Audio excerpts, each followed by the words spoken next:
जय राधा माधव कुंज बिहारी जय राधा माधव कुंज बिहारी जय गोपी जन वल्लभ गिरिवरधारी जय गोपी जन वल्लभ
जय गौर प्रेमानंदे हरि हरि बोल।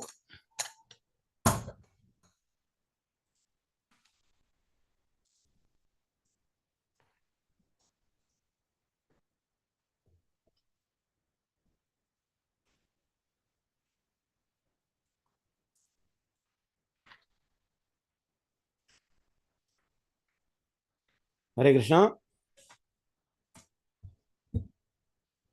हरे कृष्णा ಕೇಳಿಸದೆ ಎಲ್ಲರಿಗೂ ನಿಮಗೆ ಎಲ್ಲರಿಗೂ ವಾಯ್ಸ್ ಬರಬರಿ ಹರಿಬೋ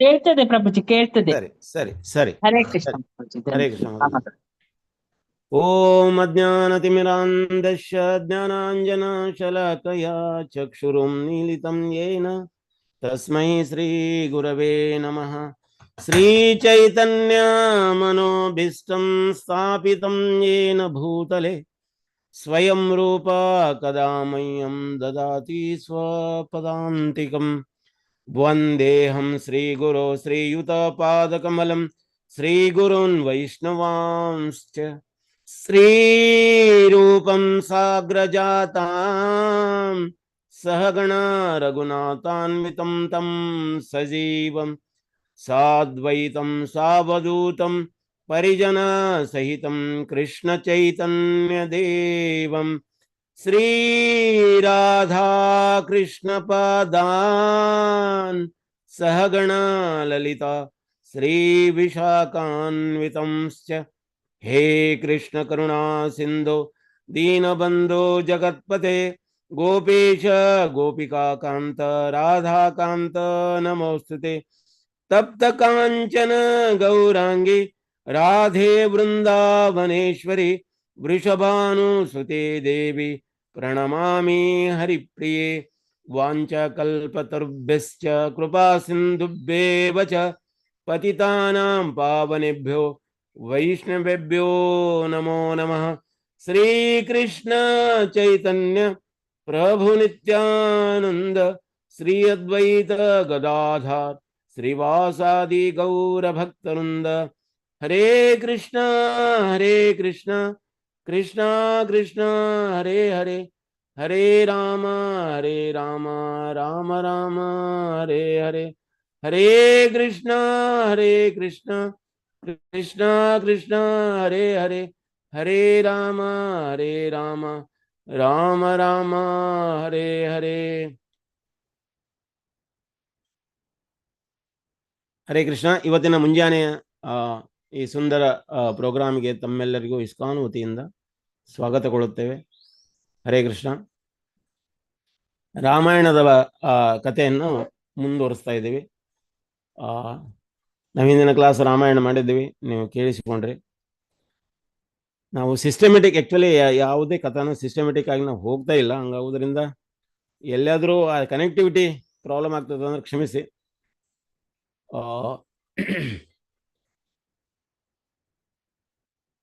ಅಯೋಧ್ಯ ಯಾರಿಂದನೂ ಜಯಿಸ್ಲಿಕ್ಕೆ ಆಗ್ಲಾರ್ದು ಅಂತ, ಯಾವುದೇ ಆಯುಧದಿಂದಾಗಲಿ ಯಾವುದೇ ಯುದ್ಧದಿಂದಾಗಲಿ ಅವನ್ನ ಜಯಿಸ್ಲಿಕ್ಕೆ ಆಗುದಿಲ್ಲ ಅಂತ ನಾವು ಹಿಂದಿನ ಕ್ಲಾಸ್ನಲ್ಲಿ ಕೇಳಿದ್ವಿ. ಹಾಗೆ ಅಂದ್ರೆ ಇಲ್ಲಿ ನೋಡಿ, ರಾಮಾಯಣದಲ್ಲಿ ಬರೇ ರಾಮ ಮತ್ತು ಸೀತಾದೇವಿ ಅಷ್ಟೇ ಅಲ್ಲ, ಹಿಡನ್ ಹೀರೋಗಳದಾರೆ. ಹಿಡನ್ ಹೀರೋಗಳಂದ್ರ ಈಗ ಭರತ ಮಹಾರಾಜರು, ಲಕ್ಷ್ಮಣ, ಶತ್ರುಘ್ನ, ಅವರೆಲ್ಲ ಹಿಡನ್ ಹೀರೋಗಳು. ಅವ್ರ ಹೆಸರು ಎಲ್ಲಿ ಜಾಸ್ತಿ ಕೇಳಿ ಬರುವುದಿಲ್ಲ. ಆದ್ರೆ ಅವರು ಇದಾರೆ ಅಂತ ಹೇಳಿದಕ್ಕೇನೆ ರಾಮಾಯಣಕ್ಕ ಬಹಳಷ್ಟು ಮೆರುಗು ಬರ್ತದ. ಇದನ್ನ ವಾಲ್ಮೀಕಿಗಳು ರಾಮಾಯಣನ ಬರೀಲಿಕ್ಕೆ ವಾಲ್ಮೀಕಿಗಳನ್ನೇ ಯಾಕೆ ಸೆಲೆಕ್ಟ್ ಮಾಡಿದ್ರು ಅಂತ, ರಾಮನ ಕಥೆಯನ್ನ ರಾಮಾಯಣನ ಬರೀಲಿಕ್ಕೆ ವಾಲ್ಮೀಕಿ ಮುನಿಗಳನ್ನೇ ಯಾಕೆ ಸೆಲೆಕ್ಟ್ ಮಾಡಿದ್ರು? ಅನೇಕ ಮುನಿಗಳಿದ್ರು, ಅನೇಕ ಋಷಿಗಳಿದ್ರು, ಋಷಿಗಳಿದ್ದಾರೆ. ಅವ್ರನ್ನ ಯಾಕೆ ಸೆಲೆಕ್ಟ್ ಮಾಡಲಿಲ್ಲ, ಇವ್ರನ್ನೇ ಯಾಕೆ ಸೆಲೆಕ್ಟ್ ಮಾಡಿದ್ರು ಅಂತ. ಯಾಕೆಂದ್ರೆ ವಾಲ್ಮೀಕಿ ಯಾವುದರೇ ಈಗ ನಾವು ರಾಮಾಯಣ ಮಾಡ್ಬೇಕಂದ್ರೆ ಅಥವಾ ಭಗವಾನನ ಒಂದು ಲೀಲೆಗಳನ್ನ ರಚನೆ ಮಾಡ್ಬೇಕಂದ್ರೆ ಮಧ್ವಾಚಾರ್ಯರು ಹೇಳ್ತಾರೆ, ಅಥವಾ ನಾವು ಪೂಜೆ ಮಾಡ್ಬೇಕಂದ್ರೆ, ನಾವು ಪೂಜಿಸುವುದಾದ್ರೆ ಬರೀ ಕೃಷ್ಣನ ಮಾತ್ರ ಪೂಜಿಸುವಂಗಿಲ್ಲ.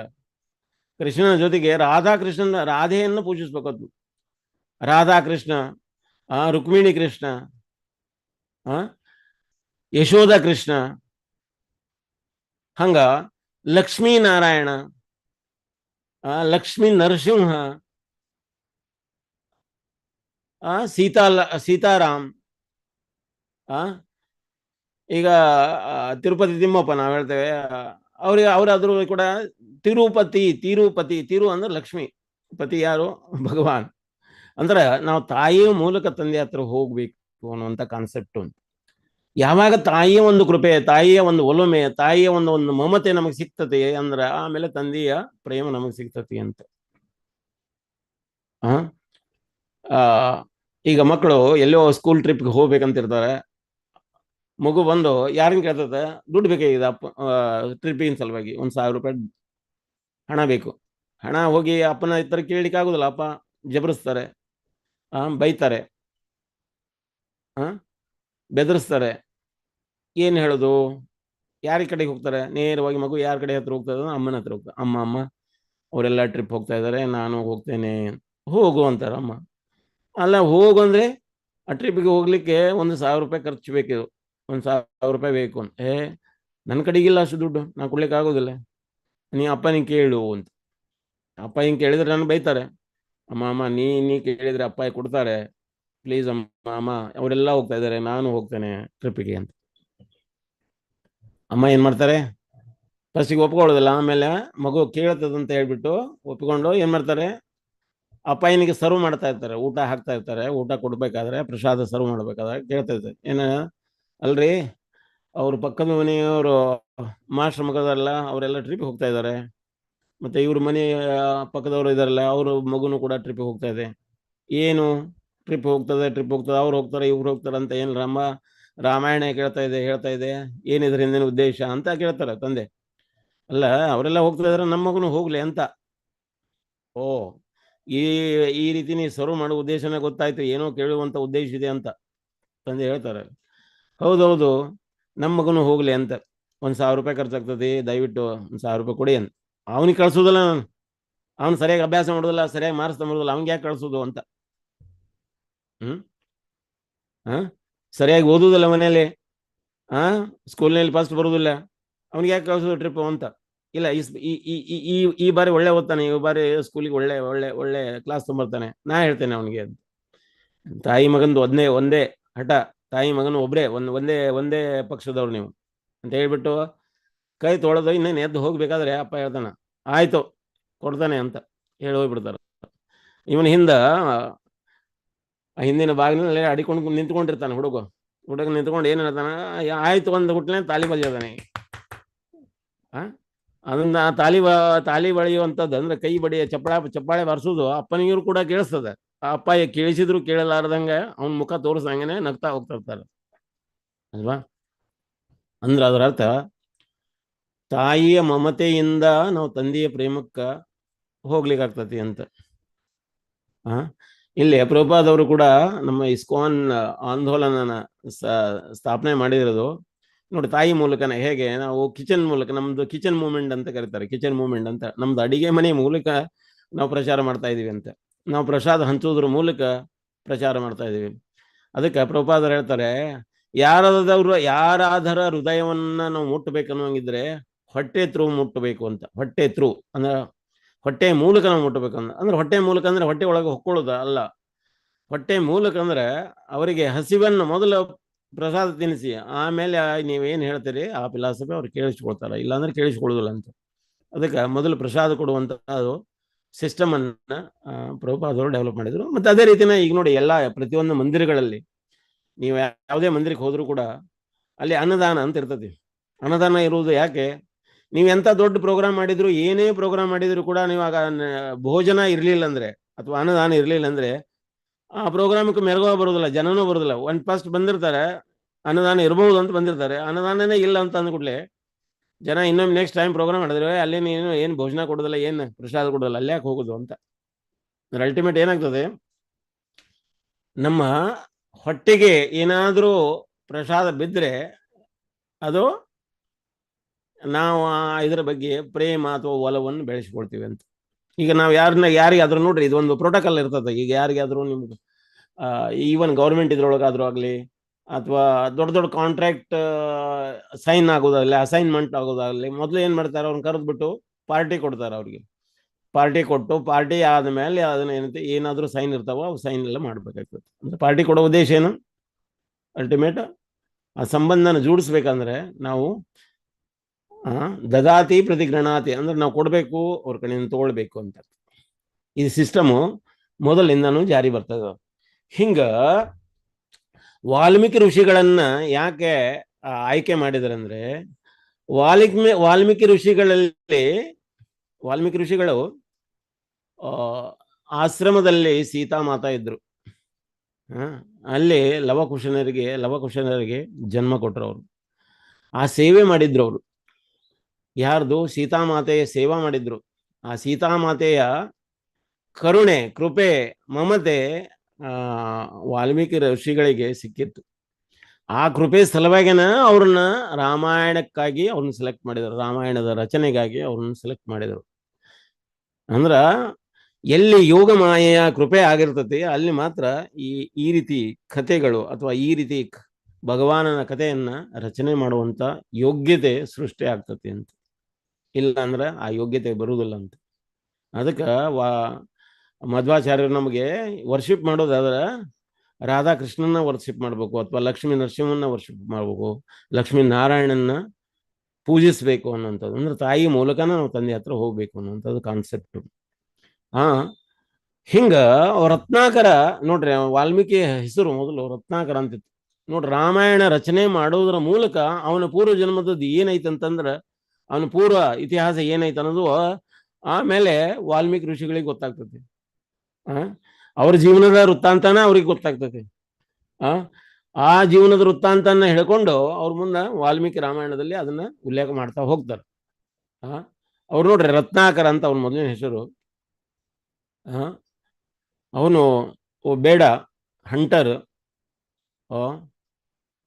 ಡಕಾಯಿತು, ಎಲ್ಲ ಪ್ರಾಣಿಗಳನ್ನ ಕೊಂದು ಅದರ ಮಾಂಸನ ತಂದು ಮನೆಯಲ್ಲಿ ಇರೋರೆಲ್ಲ ಮಕ್ಕಳಿಗೆ ತಂದೆ ತಾಯಿಗಳು ಮತ್ತೆ ಹೆಂಡತಿ ಮಕ್ಕಳಿಗೆಲ್ಲ ಹಂಚಿ ಈ ರೀತಿ ಜೀವನ ವ್ಯತೀತ ಮಾಡುವಂತ ಒಂದು ಜೀವನ. ಇಂಥ ಜೀವನದಲ್ಲಿ ಅವರು ಒನ್ ಟೈಮ್ ನಾರದ ಮಹರ್ಷಿಗಳ ಒಂದು ಸಂಘಕ್ಕೆ ಬರ್ತಾರ. ನೋಡಿ ಭಕ್ತರ ಸಂಘದಿಂದ ಏನೆಲ್ಲ ಬದಲಾವಣೆ ಆಗ್ತದಂತೆ. ಲವ ಮಾತ್ರ ಸಾಧು ಸಂಘ ಸರ್ವ ಸಿದ್ಧಿ ಹೋಯ್. ಲವ ಮಾತ್ರ ಸಾಧು ಸಂಘ. ನೋಡ್ರಿ ಎಲ್ಲ ಶಾಸ್ತ್ರಗಳು ಹೇಳ್ತಾವ. ಎಲ್ಲ ಶಾಸ್ತ್ರಗಳು ಹೇಳ್ತಾವ. ಏನ್ ಹೇಳ್ತಾವು? ಸಾಧು ಸಂಘ ಮಾಡ್ಬೇಕಂತ. ಸಾಧು ಸಂಘ ಮಾಡೋದ್ರಿಂದ ಏನಾಗ್ತದೆ? ಸ್ವಲ್ಪ ಸಂಘ ಮಾಡೋದ್ರಿಂದ ನಮ್ಮ ಜೀವನ ಅತ್ಯದ್ಭುತ ಬದಲಾವಣೆಯನ್ನು ಕಾಣ್ಕೊಳ್ತೀವಿ ಅಂತ. ಹಂಗ ನಾರದ ಮಹರ್ಷಿಗಳ ಒಂದು ಸಂಘಕ್ಕ ಯಾರು ಬಂದ್ರು? ಈ ರತ್ನಾಕರ ಬಂದ. ನಾರದ ಮಹರ್ಷಿಗಳನ್ನ ಅವ್ರನ್ನ ದೋಸ್ಲಿಕ್ಕೆ ಅವ್ನು ಹಿಡಿದಾಕಿದವ. ಹೇ ನಿಂತ್ಕೊಳ್ಳು. ನಾರದ ಮಹರ್ಷಿ ಹೆದರ್ರು. ಓ ಏನು, ಯಾರು ನೀನು? ನಾನು ರತ್ನಾಕರ. ನೀನು ರತ್ನಾಕರ ಆದ್ರೆ ಏನ್ ಮಾಡೋಕ್ ನಾನು? ಅವ್ರು ಹೇಳಿದ್ರು, ನಾನು ಈ ಕಾಡಿನ ರಾಜ. ಕಾಡಿನ ರಾಜ ಮತ್ತೆ ನಾನೇ ಹಿಡಿದಾಕಿದೆ. ಇಲ್ಲಿ ಎಲ್ಲಿ ಇವು ಯಾರೇ ಹೋಗ್ಲಿ ಅವ್ರ ಕಡೆಗೆ ಇರುವಂತದನ್ನ ನಾವು ದೋಚುವಂಥದ್ದು ನಂದು ಇದು ಕರ್ತವ್ಯ. ಏನಿದೆ ನಿನ್ ಜೋಳಿಗೆಯಲ್ಲಿ? ಏನಿದೆ ತೆಗಿ ಅಂದ. ಏನ್ ಜೋಳಿಗೆಯಲ್ಲಿ ಏನಿರ್ತದೆ ಅವ್ರ ಕಡೆಗೆ? ಏನಿಲ್ಲ. ಒಂದು ಕರ್ತಾಳ, ತಂಬೂರಿ, ಸೆಟ್ಟು, ಜೋಳಿಗೆಯಲ್ಲಿ ಹಿಂಗೆಲ್ಲ ಅಡಿಸಿದ, ಏನು ಇರಲಿಲ್ಲ. ತೆಗಿ ನಿನ್ನ ಕಡೆಗೆ ಏನಿದೆ ಎಲ್ಲ ತೆಗಿ, ವ್ಯಾಲ್ಯೂಬಲ್ ಚೀಸ್, ಅಮೂಲ್ಯವಾದ ವಸ್ತುಗಳೆಲ್ಲವನ್ನು ತೆಗಿ ಅಂತ. ಏನೂ ಇರಲಿಲ್ಲ ಅವ್ರ ಕಡೆಗೆ. ಅವ್ರು ಹೇಳಿದ್ರು, ಏನಿಲ್ಲಪ್ಪ ನನ್ನ ಕಡೆಗೆ, ಬಿಟ್ಟು ಬಿಡೋನು. ಏನಿಲ್ಲ, ಏನಾದ್ರೂ ಇರ್ಲೇಬೇಕು ನೀವು. ಅವ್ರು ಹೇಳಿದ್ರು, ಇದನ್ನೆಲ್ಲ ಯಾಕೆ ಮಾಡ್ತಾ ಇದೆ ಅಂತ. ಇದನ್ನ ಇಷ್ಟೆಲ್ಲ ವನ್ಯಜೀವಿಗಳನ್ನೆಲ್ಲ ಕೊಂದು ಹಾಕ್ತಾ ಇದೆ, ಡಕಾಯಿತಿ ಮಾಡ್ತಾ, ಯಾಕೆ ಮಾಡ್ತಾ ಇದೆ ಅಂತ. ನನ್ನ ಹೊಟ್ಟಿನ ಪಾಡಿನ ಜೀವನ, ನನ್ನ ಹೆಂಡತಿ ಮಕ್ಕಳನ್ನ ಸಾಕಬೇಕು, ಅಪ್ಪ ಅಮ್ಮಂದಿರ ಸಾಕ್ಬೇಕು. ಅಲ್ಲಪ್ಪ, ಇವನ್ನೆಲ್ಲ ಮಾಡೋದ್ರಿಂದ ಒಂದು ಪಾಪ ಬರ್ತದ. ಈ ಪಾಪನ ಅವ್ರೇನ ಗ್ರಹಿಸ್ತಾರೋ ಇದರಲ್ಲಿ ಹಂಚಿಕೆ ಮಾಡ್ಕೊಳ್ತಾರ ಅವ್ರು ಅಂತ. ಹಂಚಿಕೆ ಮಾಡ್ಕೊಳ್ತಾರ. ಏನ್ ಗ್ಯಾರಂಟಿ? ಹೋಗಿ ಕೇಳಿದ ಒಂದು, ಇದನ್ನೆಲ್ಲ ನೀ ಉಪಾಯ ಮಾಡಿ ನಾನು ತಪ್ಪಿಸ್ಕೊಳ್ಳಿಕ್ಕೆ ಏನಾದ್ರು ಪ್ಲಾನ್ ಮಾಡ್ತಾ ಇದೆಯಾ ಅಂತ. ಇಲ್ಲ ಕಟ್ಟಾಕಿ ಹೋಗ್ತಾರೆ. ಹೋಗಿ ಮನೆಯಲ್ಲಿ ಹೋಗಿ ಕೇಳ್ತಾರೆ, ಈ ಪಾಪದಲ್ಲಿ ನೀವು ಭಾಗಿಗಳಾಗಿದ್ದೀರಿಯಾ? ನೀವು ಇದನ್ನು ತಗೊಳ್ತೀರ? ಅದು ಹೇಗೆ ತಗೊಳ್ಲಿಕ್ಕೆ ಬರ್ತದ? ನೀ ಮಾಡಿದ ಪಾಪ ನೀನ್ ಹಿಂದಾನೆ ಅಂತ. ಅವಾಗ ಅವ್ರಿಗೆ ಬದಲಾವ ಬರ್ತದ. ಅಯ್ಯೋ ನಾವ್ ಏನ್ ಮಾಡಿದೆ ಅಂತ. ಬಂದವ್ರ ಅವ್ನು ಕಟ್ಟಿ ಹಾಕಿರ್ತಾನ, ಬಳ್ಳಿಯಿಂದ ಕಟ್ಟಿ ಹಾಕಿರ್ತಾನ. ಕಟ್ಟಿ ಹಾಕ್ಬೇಕಾದ್ರ ಬಳ್ಳಿ ಒಳಗ ಇರುವೆಗಳು ಮುತ್ಕೊಂಡಿರ್ತಾವ. ಇವಾಗ ಆ ಬಳ್ಳಿ ಬಿಚ್ಚಬೇಕಾದ್ರ ಆ ಇರುವೆಗಳಿಗೇನು ತಾಕಬಾರ್ದು ಅಂತ. ಆ ರೀತಿ ಬದಲಾವಣೆ ಬರ್ತದೆ ಅವ್ರಲ್ಲಿ. ಅವ್ರು ಹೇಳ್ತಾರ, ನೀವು ಮಾಡಿದ್ ಒಳ್ಳೆ, ನೀವು ಹೇಳಿದ್ ಕರೆಕ್ಟ್ ಆಯ್ತು. ಉದೋ ಕಾಲ್ ಬಿದ್ರು, ಕಾಲ್ ಬೀಳೋಕ್ಕಿಂತ ಮೊದಲು ನನ್ನ ಕೈ ಬಿಚ್ಚುವ ಮರ, ನನ್ನ ಕೈಯೆಲ್ಲ ಉರಿತಾ ಇದ್ದಾವ ಅಂತ ಕಟ್ಟಿ ಹಾಕಿದಾನ. ಕೈ ಬಿಚ್ತಾರೆ. ಅವರು ನಮಸ್ಕಾರ ಮಾಡ್ತಾರೆ. ನೀವೇ ನಮ್ಮನ್ನು ಉಪದೇಶಿಸ್ಬೇಕು, ನೀವೇ ಉದ್ಧರಿಸ್ಬೇಕು ಅಂತ. ಅವಾಗ ಹೇಳ್ತಾರೆ, ನೀನು ಹರಿನಾಮ ತಗೋ, ರಾಮನಾಮ ತಗೋ, ರಾಮ ಅನ್ನೋ. ಅವ್ರಿಗೆ ರಾಮ ಅನ್ಲಿಕ್ಕೆ ಬರೋದಿಲ್ಲ. ಈಗ ನೋಡಿ, ನಾವು ಹರೇ ಕೃಷ್ಣ ಮಹಾಮಂತ್ರ ಮಾಡ್ಲಿಕ್ಕೆ ನಗರ ಕೀರ್ತನದಲ್ಲಿ ಹೋದಾಗ ಜನರಿಗೆಲ್ಲ ಉತ್ತೇಜನ ಕೊಡ್ತಾರೆ. ಬೋಲೋ ಹರಿ ಬೋಲ್ ಹೇಳಿ ಹರೇ ಕೃಷ್ಣ ಮಹಾಮಂತ್ರ ಹೇಳಿ. ನಾನು ಕೆಲವೊಬ್ರು ಇರ್ತಾರೆ ಹರೇ ಕೃಷ್ಣ ಹೇಳಂಗೇ ಇಲ್ಲ, ಬಾಯಿನ ತೆಗಿಲಿಕ್ಕೆ ಬರೋದಿಲ್ಲ ಅವ್ರಿಗೆ. ಹರಿನಾಮ ಹೇಳಲಿಕ್ಕೆ ಆಗೋದಿಲ್ಲ, ಭಗವಾನ ನಾಮ ತಗೊಳ್ಳಿಕ್ಕೆ ಆಗುದಿಲ್ಲ. ಆ ಪಾಪದಿಂದ ಅವ್ರು ಮಾಡಿರುವಂತ ಪಾಪಾದಿಗಳಿಂದ ಅವರು ಹರಿನಾಮ ತಗೊಳ್ಲಿಕ್ಕೆ ಕೂಡ ಆಗ್ತಾ ಇರಲಿಲ್ಲ. ಆದ್ರೂ ಕೂಡ ಭಕ್ತರು ಕರುಣಾಮಯಿಂದ ಹೇಳಿ ಅಂತ ಉತ್ತೇಜನ ಮಾಡ್ತಾರ. ಅವ್ರಿಗೆ ಜೋರಾಗಿ ಅವ್ರು ಕೇಳಿಸೋ ರೀತಿ ಒಳಗೆ ಹರೇ ಕೃಷ್ಣ ಮಹಾಮಂತ್ರ ಮಾಡ್ತಾರೆ. ಇದರಿಂದ ಅವ್ರ ಜೀವನ ಉದ್ಧಾರ ಆಗ್ತದೆ ಅಂತ. ಹಿಂಗ ರಾಮಾಯಣ ಬರೀಲಿಕ್ಕೆ ಅವರ ತಾಯಿ ಸೀತಾಮಾತೆಯ ಒಂದು ಕರುಣೆ ಆಗಿದ್ದರಿಂದ ರಾಮಾಯಣ ರಚನೆ ಮಾಡಲಿಕ್ಕೆ ವಾಲ್ಮೀಕಿ ಋಷಿಗಳು ಎಲಿಜಿಬಲ್ ಆದರು. ನೋಡಿ, ಲಕ್ಷ್ಮಣ ರಾಮನ ಜೊತೆಗೆ ಕಾಡಿನಲ್ಲಿ ಹೋಗ್ತಾ ಇದ್ದಾರೆ. ಈಗ ಆಲ್ರೆಡಿ ಅದು ಹಿಂದಿಂದ ಕೈಕೇಯಿ ಅವ್ರನ್ನ ಕಾಡಿಗೆ 14 ವರ್ಷ ಹೋಗ್ಬೇಕು, ಅವೆಲ್ಲ ಕತೆ ನಿಮ್ಗೆ ಆಲ್ರೆಡಿ ಗೊತ್ತು. ಅದರ ಮುಂದಿನ ಭಾಗನ ನಾವು ವರ್ಣನೆ ಮಾಡ್ಲಿಕ್ಕೆ ಪ್ರಯತ್ನ ಮಾಡೋಣ. ಇನ್ನು ಅರ್ಧ ಗಂಟೆ ಇದೆ, ಅರ್ಧ ಗಂಟೆಯಲ್ಲೇ ನಾವು ಏನೇನು ಮಾಡ್ಲಿಕ್ಕೆ ಆಗ್ತದೆ ಮಾಡು. ಲಕ್ಷ್ಮಣ ಏನ್ ಮಾಡ್ತಾನೆ, ಅಣ್ಣನಿಗೆ ಹೇಳ್ತಾನೆ, ಅವನ ಭಾವನೆಗಳು ಈಗ ಬದಲಾಗಿದ್ದವು. ಮೊದಲು ಏನ್ ಹೇಳ್ತಿದ್ದ ಭರತನ ಬಗ್ಗೆ, ಅವನೇ ಭರತ ಬಹಳ ಧೂರ್ತ ದುಷ್ಟ ವ್ಯಕ್ತಿ ಅಂತ ಹೇಳ್ತಾ ಇದ್ದ. ಅವಾಗ ರಾಮ ಹೇಳ್ತಿದ್ರು, ನೀ ಎಲ್ಲ ಹಾಗೆಲ್ಲೇ ಹೇಳುವಂಗಿಲ್ಲ, ಹಂಗೆಲ್ಲ ಮಾತಾಡೋಂಗಿಲ್ಲ ಅಂತ ಸಮಾಧಾನ ಮಾಡ್ತಿದ್ರು ಲಕ್ಷ್ಮಣನಿಗೆ. ಇವಾಗ ಭರತನ ಬಗ್ಗೆ ಒಳ್ಳೆಯ ಒಂದು ಭಾವನೆಗಳನ್ನ ವ್ಯಕ್ತಪಡಿಸ್ತಾ ಇದ್ದಾನ ಲಕ್ಷ್ಮಣ. ಏನಂತ, ಅಣ್ಣ ಭರತ ನೀವು ಈ ಕಡೆ ಬಂದಾದ್ಮೇಲೆ ಅವ ರಾಜ ಆಗ್ಲಿಲ್ಲ, ರಾಜನ ವೇಷಭೂಷಣಗಳನ್ನೆಲ್ಲ ತ್ಯಾಗ ಮಾಡಿದನು. ನಿಮ್ಮ ಹಾಗೆ ವಲ್ಕಲ ಧಾರಣ ಮಾಡಿದಾನೆ. ವಲ್ಕಲ ಅಂದ್ರ, ವಲ್ಕಲ ವಸ್ತ್ರ ಅಂದ್ರ ನಾರಮಡಿ. ನಾರಮಡಿ ಅಂದ್ರೆ ನಾರಿನಿಂದ ತಯಾರು ಮಾಡಿರುವಂತ ಧೋತಿ ಅಥವಾ ಅಂಗವಸ್ತ್ರಗಳು, ಸಾಧುಗಳು ಧಾರಣೆ ಮಾಡುವಂತ ವಸ್ತ್ರಗಳು ಒಂದು ರೀತಿ ಅವನು ಧಾರಣೆ ಮಾಡಿದಾನ. ನೀವು ಪಾದರಕ್ಷೆ ಅಂದ್ರೆ ಈಗ ನೀವೇನು ಪಾದುಕ ಹಾಕೊಂಡು ಆಡಾಡ್ತೀರಿ ಅಂದ್ರೆ ಮರದ ಒಂದು ಪಾದುಕೆಯನ್ನು ಧಾರಣೆ ಮಾಡಿದಾರಂತ ಹೇಳಿಬಿಟ್ಟು ಭರತ ಪಾದರಕ್ಷೆಗಳನ್ನು ಕೂಡ ಧಾರಣೆ ಮಾಡೋದು ಬಂದ್ ಮಾಡಿದಾನ. ಬಿನಾ ಪಾದರಕ್ಷೆ ಅಂದ್ರ ಚಪ್ಪಲ್ ಇಲ್ದಾನ ಅಡ್ಡಾಡ್ತಾ ಇದ್ದಾನಂತ. ನೀವು ನೆಲದ ಮೇಲೆ ಮಲಗ್ತೀರಿ ಅಂತ ಹೇಳಿಬಿಟ್ಟು ಅವ ಏನ್ ಮಾಡ್ತಾ ಇದ್ದಾನೆ, ನೆಲವನ್ನು ಅಗದು ನೆಲದ ಅಡಿಯಲ್ಲಿ ಗುಹಾ ಮಾಡಿ ಗುಹೆಯಲ್ಲಿ ಇರ್ತಾ ಇದ್ದಾನೆ, ಮಲಗ್ತಾ ಇದ್ದಾನಂತ. ಯಾರು ಕಾಣಬಾರ್ದು ಅಂತ ಹೇಳಿಬಿಟ್ಟು, ಯಾರು ಅವನನ್ನು ನೋಡಬಾರ್ದು. ಅಕಸ್ಮಾತ್ ಭರತನನ್ನು ನೋಡಿದ್ರೆ ಅವರೆಲ್ಲ ಅವ್ರ ದಿನ, ಅವತ್ತಿನ ದಿನ ಹಾಳಾಗಿ ಹೋಗ್ತದೆ ಅಂತ ಹೇಳ್ಬಿಟ್ಟು ಬೆಳಿಗ್ಗೆ 2 ಗಂಟೆಗೆ ಎದ್ದು ಶರಾಯು ಥಂಡಾಗಿರುವಂತ ನೀರಿನಲ್ಲಿ ಹೋಗಿ ಸ್ನಾನ ಮಾಡಿ ಬರ್ತಾನೆ. ಥಂಡ್ ಅಂದ್ರೆ ಇಷ್ಟು ಥಂಡ್ ಇರ್ತಾವು, ಜಿಂಕಿಗೆ ನೀರು ಕುಡಿಲಿಕ್ಕೆ ಹೋದ್ರೆ ಮುಖ ತುರಂತ ಹಿಂದೆ ತಗೊಳ್ತತಿ. ಆನೆ ನೀರು ಕುಡಿಬೇಕಂತ ಸೊಂಡಿಲಿ ಇಟ್ಟ ತುರಂತ ಹಿಂದೆ ಕಡೆ ತಗೊಳ್ತದೆ. ಅಷ್ಟು ತಂಪಾಗಿರುವಂತ ನೀರಿನೊಳಗೆ ಹೋಗಿ ಸ್ನಾನ ಮಾಡಿ ಬರ್ತಾರೆ. ಯಾಕೆ ಅಷ್ಟು ಜಲ್ದಿ ಹೋಗಿ ಸ್ನಾನ ಮಾಡ್ತಾರಂತಂದ್ರೆ ನೋಡಿ, ಅಯೋಧ್ಯದ ಪುರಜನರು ಬ್ರಾಹ್ಮಿ ಮುಹೂರ್ತದಲ್ಲಿ ಹೇಳ್ತಾರೆ. ಬ್ರಾಹ್ಮಿ ಮುಹೂರ್ತ ಅಂದ್ರೆ ಅರೌಂಡ್ 4 ಗಂಟೆ. 4 ಗಂಟೆಗೆ ಜನರೆಲ್ಲ ಎದ್ದು ಸ್ನಾನಾದಿಗಳನ್ನು ಮಾಡ್ಲಿಕ್ಕೆ ಎಲ್ಲಿಗೆ ಬರ್ತಾರೆ, ಸರಾಯಿ ನದಿಗೆ ಬರ್ತಾರೆ. ಅದಕ್ಕಿಂತ ಮೊದಲು ಯಾರು ಹೇಳ್ತಾರೆ, ಸಾಧು ಸಂತರು ಹೇಳ್ತಾರೆ. ಅಂದ್ರೆ 3 ಗಂಟೆ ಸುಮಾರು ಅವರೆಲ್ಲ 3 ಗಂಟೆ ಸುಮಾರು ಸ್ನಾನಾದಿಗಳನ್ನು ಮಾಡ್ತಾರೆ. ಅವ್ರು ಯಾರು ಬರೋಕ್ಕಿಂತ ಮೊದಲ ಇವ್ರು ಹೋಗಿ ಸ್ನಾನ ಮಾಡಿ ಬರ್ಬೇಕಲ್ಲ, ಅದಕ್ಕೆ 2 ಗಂಟೆಗೆ ಹೋಗಿ ಸ್ನಾನ ಮಾಡ್ಕೊಂಡು ಬರ್ತಾ ಇದ್ರು. ಅವ್ರಿಗಿಂತ 1 ಅವರ್ 1 ತಾಸು ಮೊದಲೇ ಅವ್ರು ಸ್ನಾನ ಮಾಡ್ಕೊಂಡು ವಾಪಸ್ ಬರ್ತಾ ಇದ್ರು. ಭರತ ರಾಮ ಇಲ್ಲ ಅಂತ ಹೇಳ್ಬಿಟ್ಟು ರಾಜ ಆಗಿ ರಾಜನ ಗತೆ ವೇಷಭೂಷಣಗಳನ್ನೆಲ್ಲ ಧಾರಣೆ ಮಾಡಲಿಲ್ಲ. ರಾಜಕುಮಾರನ ಗತೆ ಇಲ್ಲ, ಅವನು ಕೂಡ ಒಲ್ಲಕಲ ಧಾರಣ ಮಾಡಿ ನಾರಮುಡಿಗಳನ್ನು ಉಟ್ಕೊಂಡು ಸಿಟಿಯಲ್ಲಿ ಇರಬಾರ್ದು ಅಂತ. ಸಿಟಿಯಲ್ಲಿ ಅಂದ್ರೆ ಈಗ ಅಯೋಧ್ಯ ವೆಲ್ ಅಗದಿ ಪ್ಲ್ಯಾಂಡ್ ಮಾಡಿರುವಂತ ಸಿಟಿ. ಅದು ಇಷ್ಟೊಂದು ಪರ್ಫೆಕ್ಟ್ ಆಗಿರುವಂತ ಸಿಟಿ ಜಗತ್ತಿನಾಗ ಮತ್ತೆ ಬೇರೆ ಯಾವ ಸಿಟಿನೇ ಇಲ್ಲ ಅಂತ. ಅಷ್ಟು ಪ್ಲ್ಯಾಂಡ್ ಮಾಡಿರುವಂತ ಸಿಟಿ, ಪ್ಲ್ಯಾಂಡ್ ಆಗಿರುವಂತ ಸಿಟಿ. ಆ ಸಿಟಿಯನ್ನು ಬಿಟ್ಟು ಎಲ್ಲೇ ನಂದಿಗ್ರಾಮದಲ್ಲಿ ಬಂದಿರ್ಲಿಕ್ಕತ್ತಿದ್ರು. ನಂದಿಗ್ರಾಮದಲ್ಲಿ ಅಂದ್ರೆ ಒಂದು ಹಳ್ಳಿಯಲ್ಲಿ ಇರ್ತಾ ಇದ್ರು. ಹಿಂಗ ಲಕ್ಷ್ಮಣ ಭರತನ ಬಗ್ಗೆ ಹೇಳ್ತಾ ಇದ್ದಾರೆ. ಲಕ್ಷ್ಮಣನ ಕಣ್ಣಿನಲ್ಲಿನೂ ಕಣ್ಣೀರು ಬರ್ತಾ ಇದ್ದವು, ರಾಮನ ಕಣ್ಣಿನಲ್ಲಿನೂ ಕೂಡ ಆನಂದ ಬಾಷ್ಪ. ಭರತ ಎಷ್ಟೊಂದು ಒಳ್ಳೆಯ ನನ್ನ ತಮ್ಮ ಅಂತ ರಾಮನಿಗೆ ಅದೇ ಆನಂದ ಬಾಷ್ಪ ಕಣ್ಣೀರು ಹರಿಲಿಕ್ಕೆ ಇಬ್ರು ಅಳ್ತಾ ಇದ್ದಾರೆ.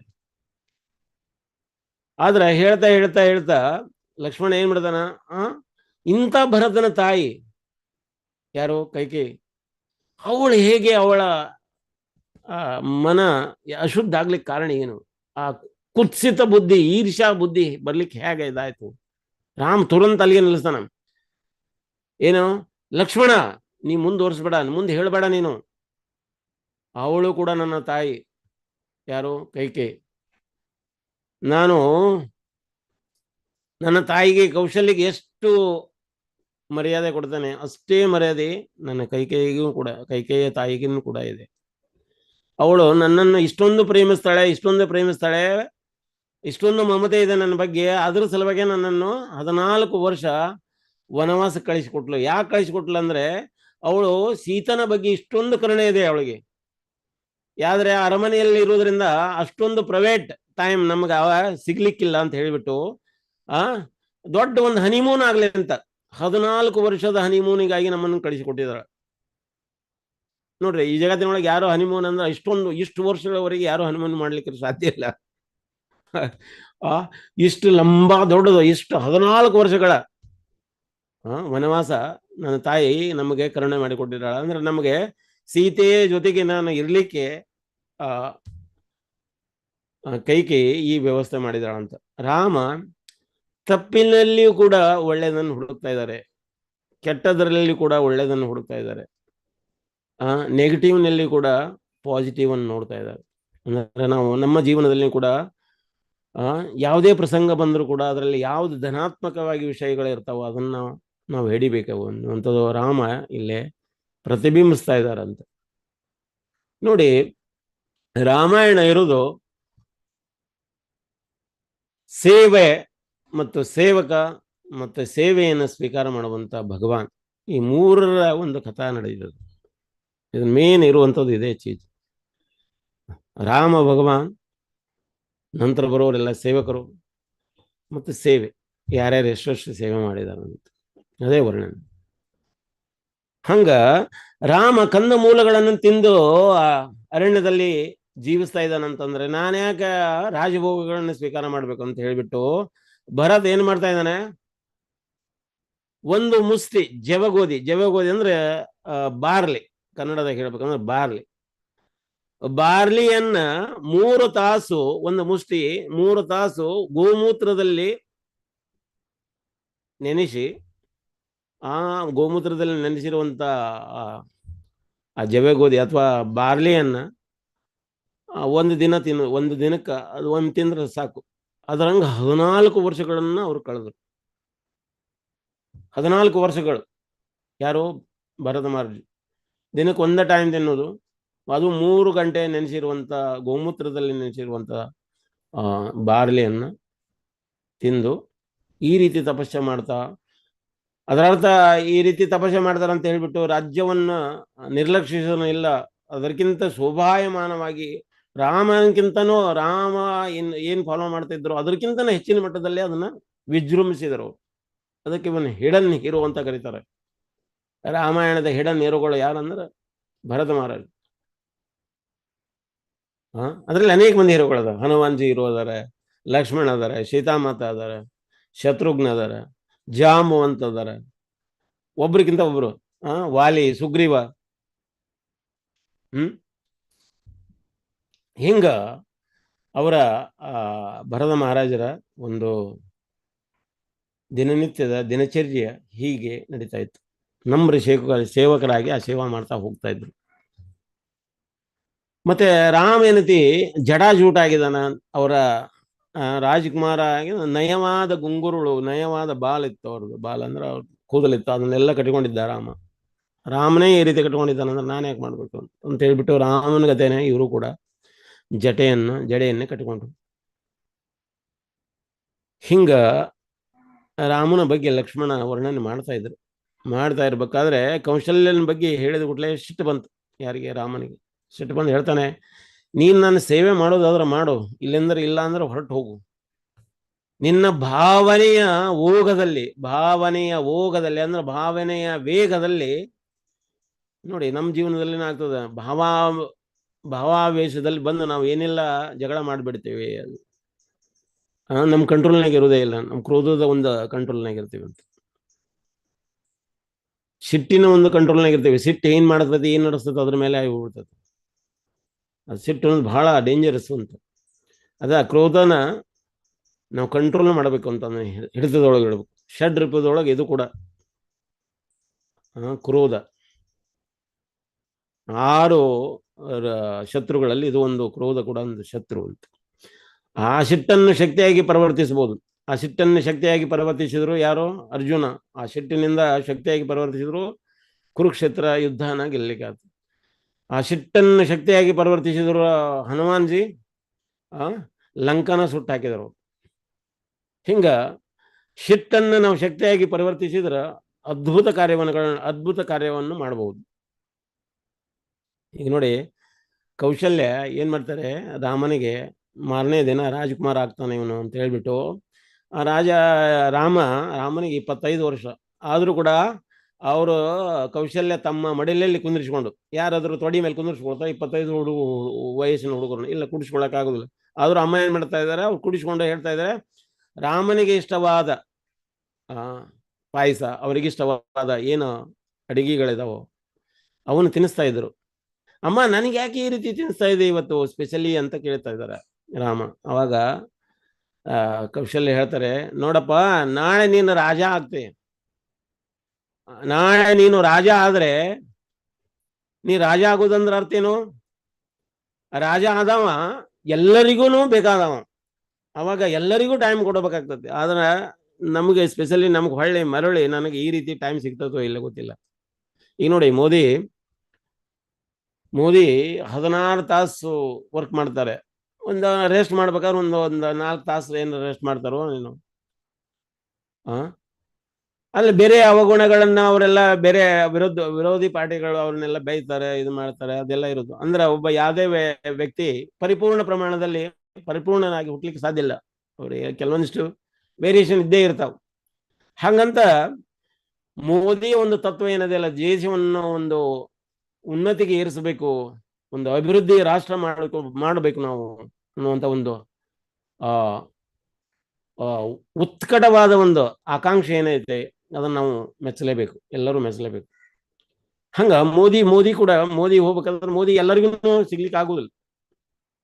ಅವ್ರು ಸ್ಪೆಸಿಫಿಕ್ ಅಪಾಯಿಂಟ್ಮೆಂಟ್ ತೊಗೊಳ್ಬೇಕಾಗ್ತದೆ, ಅಪಾಯಿಂಟ್ಮೆಂಟ್ ಮೂಲಕ ಹೋಗ್ಬೇಕಾಗ್ತದೆ. ಈವನ್ ಈಗ ರಾಮನನ್ನು ಭೇಟಿ ಆಗ್ಬೇಕಾದ್ರೆ, ನಾಳೆ ರಾಮನ್ ಹೋಗಿ ಭೇಟಿ ಆಗ್ಬೇಕಾದ್ರೆ ರಾಮನ ಅಪಾಯಿಂಟ್ಮೆಂಟ್ ತೊಗೊಳ್ಬೇಕಾಗ್ತದೆ.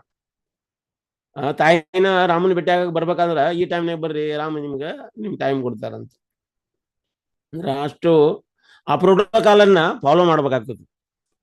ಈಗ ನೋಡಿ, ಈಗ ಮೋದಿ ಇಲ್ಲಿ ಬರ್ತಾನಂದ್ರೆ, ಮೋದಿ ಬರ್ಬೇಕಾದ್ರೆ ಗಾಡಿ ಇಲ್ಲಿಂದ ಈ ಕಡೆ ಪಾಸ್ ಆಗ್ತಾ ಇರ್ಬೇಕು, ಇಲ್ಲಿ ಜನ ಬಂದು ನಿಂತ್ಕೊಂಡಿರ್ಬೇಕು, ಇಲ್ಲೇ ನಾವು ಅವರಿಗೆ ರೆಸ್ಪೆಕ್ಟ್ ಮಾಡ್ಬೇಕು, ಇಲ್ಲಿ ಹಾರ ಹಾಕ್ಬೇಕು, ಇಲ್ಲಿ ಇದನ್ನ ಮಾಡ್ಬೇಕು. ಅವೆಲ್ಲ ಹೇಗೆ ಪ್ರೋಟೋಕಾಲ್ ಇರ್ತಾವ ಅವನ್ನೆಲ್ಲ ಪರ್ಫೆಕ್ಟ್ ಆಗಿ ಫಾಲೋ ಮಾಡ್ಬೇಕಾಗ್ತದೆ.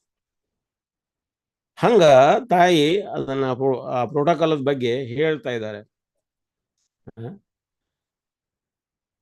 ಈಗ ಲಕ್ಷ್ಮಣ ಹೇಳುವುದನ್ನೆಲ್ಲ ಇವರು ಕೇಳಿಸ್ಕೊಳ್ತಾ ಇದ್ರು. ರಾಮ ಯಾರು ಭರತನ ಬಗ್ಗೆ ಹೇಳುವುದೆಲ್ಲ ಕೇಳಿಸ್ಕೊಂಡು ರಾಮನ ಕಣ್ಣಿನಲ್ಲಿ ನೀರು ಬಂದು ಅಳ್ತಾ ಹೇಳ್ತಾ ಇದ್ದಾರೆ, ಭರತ ನನ್ನ ತಮ್ಮ. ಅವರು ಜಾಸ್ತಿ ಅದನ್ನು ತೋರಿಸ್ಕೊಳ್ಳೋಕೆ ಇರಲಿಲ್ಲ. ಅವರು ರಾಮ ಒಳಗಿಂದ ಒಳಗನೆ ಖುಷಿ ಆಗ್ತಾ ಇದ್ದಾರೆ, ಒಳಗಿಂದ ಒಳಗನೆ ಅವ್ರ ಬಗ್ಗೆ ಹೇಳ್ತಾ ಇದ್ದಾರೆ. ಈ ಪ್ರೋಟೋಕಾಲ್ ಅಂದ್ರೆ ಪ್ರಭುಪಾದವರು ಭಗವಾನನಿಗೆ ರಾಮನಿಗೆ ಸಿಟ್ಟು ಬಂತಿದ್ದು ಯಾಕೆ, ಲಕ್ಷ್ಮಣ ಕೌಶಲ್ಯ ಬಗ್ಗೆ ಈರ್ಷ್ಯೆ ಮಾಡ್ಲಿಕ್ಕಿದ್ರು. ಅವಳಲ್ಲಿ ಈರ್ಷ್ಯೆ ಮನೋಭಾವ ಯಾವ ರೀತಿ ಬಂತು, ಈ ರೀತಿ ಮಾಡ್ಲಿಕ್ಕೆ ಹೇಗೆ ಸಾಧ್ಯ ಆಯ್ತು ಅಂತ ಹೇಳಿದಾಗ ರಾಮನಿಗೆ ಕೋಪ ಬರ್ತದ, ಕ್ರೋಧ ಬರ್ತದ. ಅಂದ್ರೆ ಕ್ರೋಧ ಹೇಗಿರ್ತದಂತ ಪ್ರಭುಪಾದವರು ರಾಧಾ ಲಂಡನೇಶ್ವರ ಪ್ರತಿಷ್ಠಾಪನೆ ಮಾಡಿದಾರಲ್ಲ, ರಾಧಾ ಲಂಡನೇಶ್ವರ, ಅದನ್ನ ಆ ಪ್ರೋಗ್ರಾಮ್ ಮಾಡ್ಬೇಕಾದಾಗ ಭಕ್ತರೆಲ್ಲ ಇನ್ನೂ ಹೊಸವರು, ಗೊತ್ತಿಲ್ಲ ಯಾವ್ಯಾವ ಸಾಮಾನು ಎಲ್ಲಿ ಇಟ್ಟಿದ್ದಾರೆ, ಏನ್ ಮಾಡ್ತಾ ಇದ್ದಾರೆ ಅನ್ನೋ ಗೊತ್ತಾಗ್ತಾ ಇಲ್ಲ. ಭಗವಾನ್ ಇಟ್ಟಿರುವಂತ ಏನು ಸ್ಟ್ಯಾಂಡ್ ಇತ್ತಲ್ಲ, ಸ್ಟ್ಯಾಂಡು ಸರಿಯಾಗಿ ಕೂತಿಲ್ಲ. ಭಗವಾನನ ಯಾವುದೇ ಸ್ಟ್ಯಾಂಡರ್ಡ್ ಫಾಲೋ ಮಾಡಿಲ್ಲ. ಪ್ರಭುಪಾದ ಅವ್ರು ಲೆಫ್ಟ್ ರೈಟ್ ಎಲ್ಲ ಭಕ್ತರಿಗೆ ಬೈತಾ ಇದ್ರು, ಇಷ್ಟೊಂದು ಕ್ರೋಧ ತೋರಿಸ್ತಾ ಇದ್ರು. ಅವ್ರು ಕ್ರೋಧ ತೋರಿಸಿದ್ರು ಎದ್ರ ಮೇಲೆ ಕ್ರೋಧ ತೋರಿಸ್ತಾ ಇದ್ರು? ಭಕ್ತರ ಮೇಲೆ ಕ್ರೋಧ ತೋರಿಸ್ತಾ ಇರಲಿಲ್ಲ, ಅಲ್ಲಿರುವಂತ ಪರಿಸ್ಥಿತಿ ಮೇಲೆ ಅವ್ರು ಮಾಡಿರುವಂತ ನ್ಯೂನ್ಯತೆದ ಬಗ್ಗೆ ಅವ್ರಿಗೆ ಹೇಳ್ತಾ ಇದ್ರು ಪ್ರಭುಪಾದ ಅವರು. ಅಷ್ಟೊಂದು ಭಗವಾನ್ ಇಟ್ಟಿರುವಂತ ಡಾಚಾ ಅಥವಾ ಟೇಬಲ್ ಇಟ್ಟಿದ್ರ, ಆ ಟೇಬಲ್ ಒಂದ್ ಟೈಮ್ ಬೀಳ್ಲಿಗತ್ತು. ಪ್ರಭುಪಾದ ಅವ್ರು ಏನ್ ಮಾಡಿದ್ರು, ಅವ್ರು ಹೆಗಲು ಕೊಟ್ಟು ಮೇಲೆ ಎತ್ತಿ ಬಿಸಿ ನಿಲ್ಲಿಸಿದ್ರು. ಇದು 1969 1970 ನಡೆದಿರುವಂತ ಘಟನೆ ಪ್ರಭುಪಾದವ್ರು. ಅವಾಗ ಅಲ್ಲೊಬ್ರು ಹಿಪ್ಪಿ ಕುತ್ಕೊಂಡು ಜಪ ಮಾಡ್ತಾ ಇದ್ದಾರೆ, ಹರೇ ಕೃಷ್ಣ ಕೃಷ್ಣ ಕೃಷ್ಣ ಕೃಷ್ಣ ಹರೇ ಹರೇ ಹರೇ ರಾಮ್ ರಾಮ್ ರಾಮ್ ಹರೇ. ಪ್ರಭುಪಾದರು ಹೇಳ್ತಾರೆ, Prabhupad, why you are angry? Please chant Hare Krishna, be cool Prabhupad, be cool. ಯಾರು? ಹಿಪ್ಪಿ ಹೇಳ್ತಾ ಇದಾರೆ ಪ್ರಭುಪಾದವ್ರಿಗೆ. ಅವ್ರು ಹೇಳಿದ ಕೂಡಲೇ ಅವರು ಪ್ರಭುಪಾದವರು ಥಂಡಾದರು, ಜಪ ಮಾಡ್ಲಿಕ್ಕೆ ಅವರು. ಜಗತ್ತಿನ ಗುರು ಪ್ರಭುಪಾದ್ ಯಾರೋ ಒಬ್ರು ಹೇಳಿದ್ರು ಕೂಡ ಅದನ್ನ ಕರೆಕ್ಟ್ ಆಗಿ ಸ್ವೀಕಾರ ಮಾಡ್ತಾ ಇದ್ದಾರೆ. ಹಂಗ ಜಗತ್ತಿನ ಗುರು ಯಾರು? ಬಲರಾಮ್ಜಿ, ಜಗದ್ಗುರು ಅವರು. ಆ ಬಲರಾಮ್ಜಿಯ ಅವತಾರ ಯಾರು? ಲಕ್ಷ್ಮಣ ರಾಮ ಹೇಳ್ತಾ ಇದ್ದಾರೆ, ರಾಮ್ ಹೇಳಿದ್ದನ್ನು ಕೇಳಿಸ್ಕೊಳ್ತಾ ಇದ್ದಾರೆ. ಇಲ್ಲ, ಇದರ ಅರ್ಥ ರಾಮ ಲಕ್ಷ್ಮಣನ ಜಡ್ಜ್ ಮಾಡಲಿಲ್ಲ, ರಾಮನ್ನ ಕರೆಕ್ಷನ್ ಮಾಡಿದರು, ಅವರು ತಿದ್ದಿದ್ರು. ಹಂಗ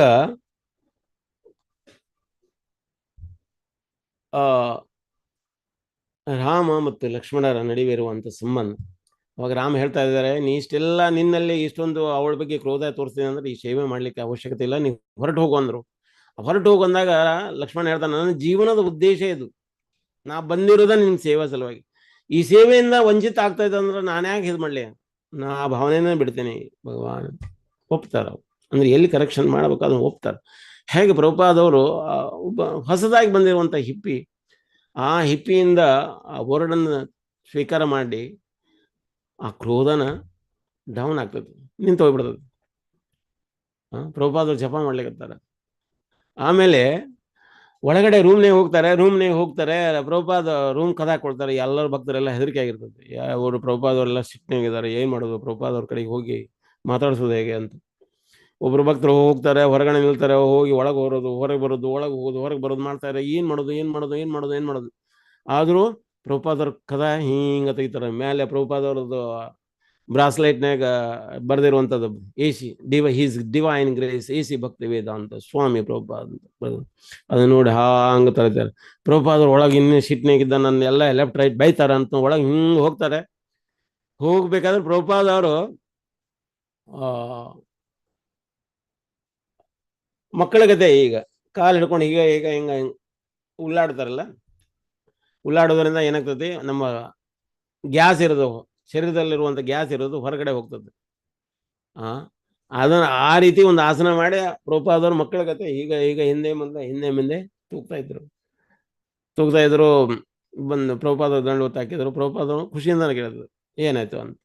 ಅಲ್ಲ ಪ್ರಭುಪಾದ, ನೀವು ಇಷ್ಟೊಂದು ಸಿಟ್ಟಿನಲ್ಲಿ ಇದ್ದೀರ ಅನ್ಕೊಂಡಿದ್ದೀನಿ, ನೀವು ನೋಡಿದ್ರೆ ಹೀಗೆ. ಪ್ರಭುಪಾದ ಹೇಳ್ತಾರೆ, ನಾನು ಯಾಕೆ ಸಿಟ್ಟು ಮಾಡಲಿ ನಿಮ್ಮ ಬಗ್ಗೆ, ಆದರೆ ನಿಮ್ಮ ಸೇವೆಯಲ್ಲಿ ನ್ಯೂನ್ಯತೆ, ಭಗವಾನನ ಸೇವೆಯಲ್ಲಿ ನ್ಯೂನ್ಯತೆ ಆಗಬಾರ್ದು ಅಂತ. ಅದ್ರ ಸಲುವಾಗಿ ನಿಮ್ ಕರೆಕ್ಷನ್ ಮಾಡೋ ಸಲುವಾಗಿ ನಾವು ಆ ಕ್ರೋಧ ತೋರಿಸ್ಬೇಕಾಗ್ತದೆ ಅಂತ. ಹಿಂಗ ಅವರು ರಾಮ ಮತ್ತು ಲಕ್ಷ್ಮಣ ಸೀತೆಯ ಜೊತೆಗೆ ಎಲ್ಲಿ ಬಂದರು, ಪಂಚವಟಿಯಿಂದ ಈಗ ಜನಾದೇಶ ಅಂದ್ರೆ ಪಂಚವಟಿಯ ಬಾರ್ಡರ್ ಮತ್ತೆ ಜನಾದೇಶದ ಬಾರ್ಡರ್. ಈಗ ನಮ್ಮ ದೇಶದ ಬಾರ್ಡರ್ ವಾಘಾ ಬಾರ್ಡರ್, ಪಾಕಿಸ್ತಾನದ ಬಾರ್ಡರ್, ಪಾಕಿಸ್ತಾನದಾಗ ಅಟ್ಟಾರಿ ಬಾರ್ಡರ್ ಅಂತ ಅವ್ರು ಕರೀತಾರೆ, ನಾವು ವಾಘಾ ಬಾರ್ಡರ್ ಅಂತ ಕರಿತೀವಿ. Indian Wagah border last out posting ಏನಿರ್ತದಲ್ಲ, ಅದು ಲಾಸ್ಟ್ ಔಟ್ ಪೋಸ್ಟಿಂಗ್ ಅಲ್ಲಿವರೆಗೆ ಅವ್ರದ್ದು ಅಲ್ಲಿಂದ ಸ್ಟಾರ್ಟ್ ಆಗ್ತದೆ. ಹಂಗ ಇಲ್ಲಿ ಪಂಚವಟಿಯ ಬಾರ್ಡರ್ ಮುಗಿತೈತಿ. ಆ ಬಾರ್ಡರ್ನ ಹತ್ತಿಕೊಂಡು ಜನಾದೇಶ ಅಂತ. ಜನದೇಶ ಅಂದ್ರೆ ಅಲ್ಲಿರೋರೆಲ್ಲ ರಾಕ್ಷಸರ ದೇಶ. ರಾಕ್ಷಸರ ದೇಶ ಅಂದ್ರೆ ಅಲ್ಲಿ ಯಾರು ರಾಕ್ಷಸರು ಇದ್ರು ಅಂದ್ರೆ ಖೇಚರಿ ಅಂದ್ರೆ ಏನು, ಖೇ ಅಂದ್ರೆ ಕ ಅಂದ್ರೆ ಆಕಾಶ. ಈಗ ನೋಡಿ ಖಗ ಮೃಗಗಳು ಅಂತ, ಖಗ ಮಿಗಗಳು ಅಂತ ನೋಡಿ. ಖಗ ಅಂದ್ರೆ ಪಕ್ಷಿಗಳು, ಮಿಗ ಅಥವಾ ಮೃಗಗಳು ಅಂತ. ಖಗ ಅಂದ್ರೆ ಆಕಾಶದಲ್ಲಿ ಹಾರುವಂತವುಗಳೇನದವಲ್ಲ ಅವು ಪಕ್ಷಿಗಳು ಅಂತ, ಅಥವಾ ಆಕಾಶ ಸಂಚಾರಿಗಳು. ಅಂದ್ರೆ ಈಗ ಖೇಚರಿ ಅಂದ್ರೆ ಖೇ ಅಂದ್ರೆ ಆಕಾಶ, ಚರಿ ಅಂದ್ರೆ ಸಂಚರಿಸುವವರು. ಖೇಚರಿ ಅಂದ್ರೆ ಆಕಾಶದಲ್ಲಿ ಸಂಚರಿಸುವವರಿಗೆ ಖೇಚರಿ ಅಂತ ಕರೀತಾರೆ. ಆ ಖೇಚರಿ ಆದಂತ ರಾಕ್ಷಸಿ ಯಾರು, ಶೂರ್ಪನಖಿ. ಈಗ ಖೇಚರಿ ಆಗಿದ್ಲ ಯಾರು, ಪೂತನಿ ಕೂಡ ಖೇಚರಿ. ಅವಳು ಕೂಡ ಹಾರಿ ಹೋಗ್ತಾ ಇದ್ಲು. ಹಾರುವಂತ ಶಕ್ತಿ. ಇವೆಲ್ಲ ಪ್ರಾಪ್ತಿ ಸಿದ್ಧಿಗಳು. ಇವೆಲ್ಲ ರಾಕ್ಷಸರಲ್ಲೇ ಅವು ಸಿದ್ಧಿ ಪ್ರಾಪ್ತಿಗಳು ಇರ್ತಾವ. ಅವರು ಆ ಸಿದ್ಧಿಗಳನ್ನ ಉಪಯೋಗ ಮಾಡಿಕೊಂಡ ರೂಪ ಬದಲಾವಣೆಗಳನ್ನು ಮಾಡುವಂಥವು ಅವನ್ನೆಲ್ಲ ಮಾಡ್ತಾರೆ. ಇವರು ಶೂರ್ಪನಖಿ ಯಾರು, ಶೂರ್ಪನಖಿ ರಾವಣನ ತಂಗಿ. ರಾವಣ ಯಾರು, ರಾವಣನ ಅಪ್ಪ ಯಾರು, ರಾವಣನ ಅಪ್ಪ ವಿಶ್ವವಾಸು ಅಂತ. ವಿಶ್ವವಾಸು ಅನ್ನುವಂಥವ್ರು ಅವರವ್ವ ಕೈಕೇಶಿ ಅಂತ. ಈ ಕೈಕೇಶಿ ಅಪ್ಪ ಇದ್ದಾನಲ್ಲ ಅವ ಸುಮಾಲಿ ಅಂತ. ಅವಾಗ ಸುಮಾಲಿ ರಾಕ್ಷಸ, ಅವಾಗ ರಾಕ್ಷಸರು ಒಂದು ವರ್ಚಸ್ಸು ಅಥವಾ ಶಕ್ತಿ ಕುಂದಿತ್ತು, ಕಮ್ಮಿ ಆಗಿತ್ತು. ಆ ಕಮ್ಮಿ ಆಗಿದ್ದ ಟೈಮ್ನಾಗ ಅವ್ರು ಯೋಚನೆ ಮಾಡ್ತಾ ಇದ್ರು. ಸುಮಾಲಿ ಏನಂತ ಯೋಚನೆ ಮಾಡ್ತಾ ಇದ್ರು, ನಮ್ಮ ರಾಕ್ಷಸರ ಶಕ್ತಿ ಕಮ್ಮಿ ಆಗಿದೆ, ಆ ರಾಕ್ಷಸರ ಶಕ್ತಿ ಹೆಚ್ಚಿಗೆ ಮಾಡುವಂತ ಒಬ್ಬ ವ್ಯಕ್ತಿ ಬೇಕು ನಮ್ಗೆ. ಯಾವ ವ್ಯಕ್ತಿ ಬೇಕಂದ್ರೆ ನೋಡಿ, ಇವರು ಬ್ರಾಹ್ಮಣರದಲ್ಲ, ಬ್ರಾಹ್ಮಣರಲ್ಲಿರುವಂಥ ಓಜಸ್ಸು ಅಥವಾ ತೇಜಸ್ಸು, ಆ ಬ್ರಾಹ್ಮಣರ ತೇಜಸ್ಸು ಮತ್ತು ನಮ್ಮ ರಾಕ್ಷಸರ ಶಕ್ತಿ ಎರಡೂ ಸೇರಿ ಆಗಿರುವಂಥ ಒಬ್ಬರು ವ್ಯಕ್ತಿ ಬೇಕಾಗ್ತದೆ ನಮ್ಗೆ. ಹಾಗಾದ್ರೆ ಅದು ವ್ಯಕ್ತಿ ಹೇಗೆ ಬರ್ಬೇಕು? ಅಂಥ ಒಬ್ಬ ಬ್ರಾಹ್ಮಣ ಅಥವಾ ಅಂಥ ಒಬ್ಬ ಬ್ರಹ್ಮಚರ್ಯ ಪಾಲಿಸಿರುವಂಥ ಋಷಿಗಳು ಯಾರಿರ್ಬೋದು ಅಂತ. ಅವಾಗ ಆ ಋಷಿ ಯಾರು? ವಿಶ್ವವಾಸು ಅಂತ ಗೊತ್ತಾಯ್ತು. ಆ ವಿಶ್ವವಾಸುನ ಹತ್ರ ತನ್ನ ಮಗಳನ್ನ ಅವರ ಸೇವೆಗೆ ಕಳಿಸ್ಲಿಕ್ಕತ್ತಿದ್ರು. ಯಾರು? ಕೈಕೇಶಿನ. ಕೈಕೇಶಿ ಚರಿತ್ರೆಯಿಂದ ಒಳ್ಳೆ ಅವಳು ಹೋಗಿ ಅವರೇ ಋಷಿಗಳಿಗೆ ಬೇಕಾಗಿರೋ ನೀರು, ಹೂವುಗಳು, ಹಣ್ಣುಗಳು ಅವನ್ನೆಲ್ಲ ತಮ್ಮಂದು ಕೊಡೋದು, ಅಷ್ಟೆಲ್ಲ ಸೇವೆ ಮಾಡಾಕತ್ತಿದ್ರು. ಯಾಕಮ್ಮ ನೀನು ಇಲ್ಲಿ ಬಂದು ಇಷ್ಟೊಂದು ಯಾಕೆ ಸೇವೆ ಮಾಡ್ತಿದ್ದೆ, ಎದ್ರ ಸಲುವಾಗಿ ಅಂತ. ಅವಾಗ ಅವಳು ಬಾಯ್ಬಿಟ್ಟು ಹೇಳ್ತಾಳೆ, ನಾನು ನಿಮ್ಮಿಂದ ವರ ಕೇಳ್ಬೇಕಂತ ಮಾಡಿದ್ದೇನೆ. ಏನು ವರ? ನೀವೇ ನಮ್ಮ ವರ ಆಗ್ಬೇಕು ಅಂತ. ಅಂದ್ರ ನಿಮ್ಮಿಂದ ನಾವು ವರ ಕೇಳ್ತಾ ಇರೋದು ಏನಪ್ಪಾ? ನೀವೇ ನಮ್ಮ ವರ ಆಗ್ಬೇಕು. ವರ ಅಂದ್ರ ನೀ ನನ್ನ ಪತಿ ಆಗ್ಬೇಕು ಅಂತ, ನಿಮ್ಮಿಂದ ನನಗೆ ಮಗು ಬೇಕು ಅಂತ. ಇವರೆಲ್ಲ ಸೇವೆ ಮಾಡಿರೋದನ್ನೆಲ್ಲ ನೋಡ್ಬಿಟ್ಟು ಅವ್ರು ಅಂದ್ರು, ಆಯ್ತು ಅಂತ, ನಾನು ನಿನ್ನನ್ನು ಮದುವೆ ಆಗ್ತೇನೆ ಅಂತ. ನಾದ್ರೆ ನಿನ್ನನ್ನು ಮದುವೆ ಆಗ್ತೇನೆ, ನನಗೆ ಹುಟ್ಟುವಂತ ಮಗು ಏನಿರ್ತದಲ್ಲ, ಬ್ರಾಹ್ಮಣರ ಒಂದು ಓಜಸ್ಸು ಬಹಳ ಕಮ್ಮಿ ಇರ್ತದೆ, ಆದ್ರೆ ರಾಕ್ಷಸರ ಶಕ್ತಿ ಜಾಸ್ತಿ ಇರ್ತದ ಅಂತ ಹುಟ್ಟುವಂತ ಮಕ್ಕಳಿಗೆ ಅಂತ. ಸರಿ, ಅವರಿಗಿಂದ ಹುಡ್ತಾರೆ ವಾಸುವಿನಿಂದ ಹುಡ್ತಾರೆ ರಾವಣ ಅಂದ್ರ ಎಲ್ಲರನ್ನೂ ಅಳಿಸುವವ, ರೋಧಿಸುವವ ಅಂತ. ಎಲ್ಲರನ್ನೂ ಅಳಿಸಿಬಿಡವ. ಆ ರಾವಣ ಹುಟ್ಟಿದಾಗ ಎಲ್ಲ ಆಕಾಶದಿಂದ ಮೂಳೆಗಳು, ರಕ್ತ, ಮಾಂಸ, ಕೀವು, ಮಲಮೂತ್ರಾದಿಗಳೆಲ್ಲ ಬಿದ್ದುವಂತ ಕೆಳಗಡೆ. ಎಲ್ಲಾ ಕಡೆ ಗಲೀಜು ವಾಸನೆ ನಾರ್ತದ ರಾವಣ ಹುಟ್ಟಿದಾಗ. ಮತ್ತೆ ರಾವಣ ಹುಟ್ಟಿ ಆಮೇಲೆ ರಾವಣನ ಬಾಲ್ಯ ಲೀಲೆಗಳದಾವಂತ ಇಲ್ಲ. ರಾವಣ ಹುಟ್ಟುತ್ತಾನ ದೊಡ್ಡವಾದವ. ಅವಂಗ 10 ತಲೆಗಳಿದ್ವು, ಅದಕ್ಕೆ ಅವಂಗ ದಶಾನನ ಅಂತ ಕರೆದ್ರು. ಆಮೇಲೆ 2ನೇದ ಮಗು ಹುಟ್ಟಿದ ಕುಂಭಕರ್ಣ ಅಂತ. ಅವನ ಕಿವಿ ಎಲ್ಲ ನಮ್ಮನೆ ದೊಡ್ಡ ಗಡಿಗೆಗತೆ ಇದ್ವು.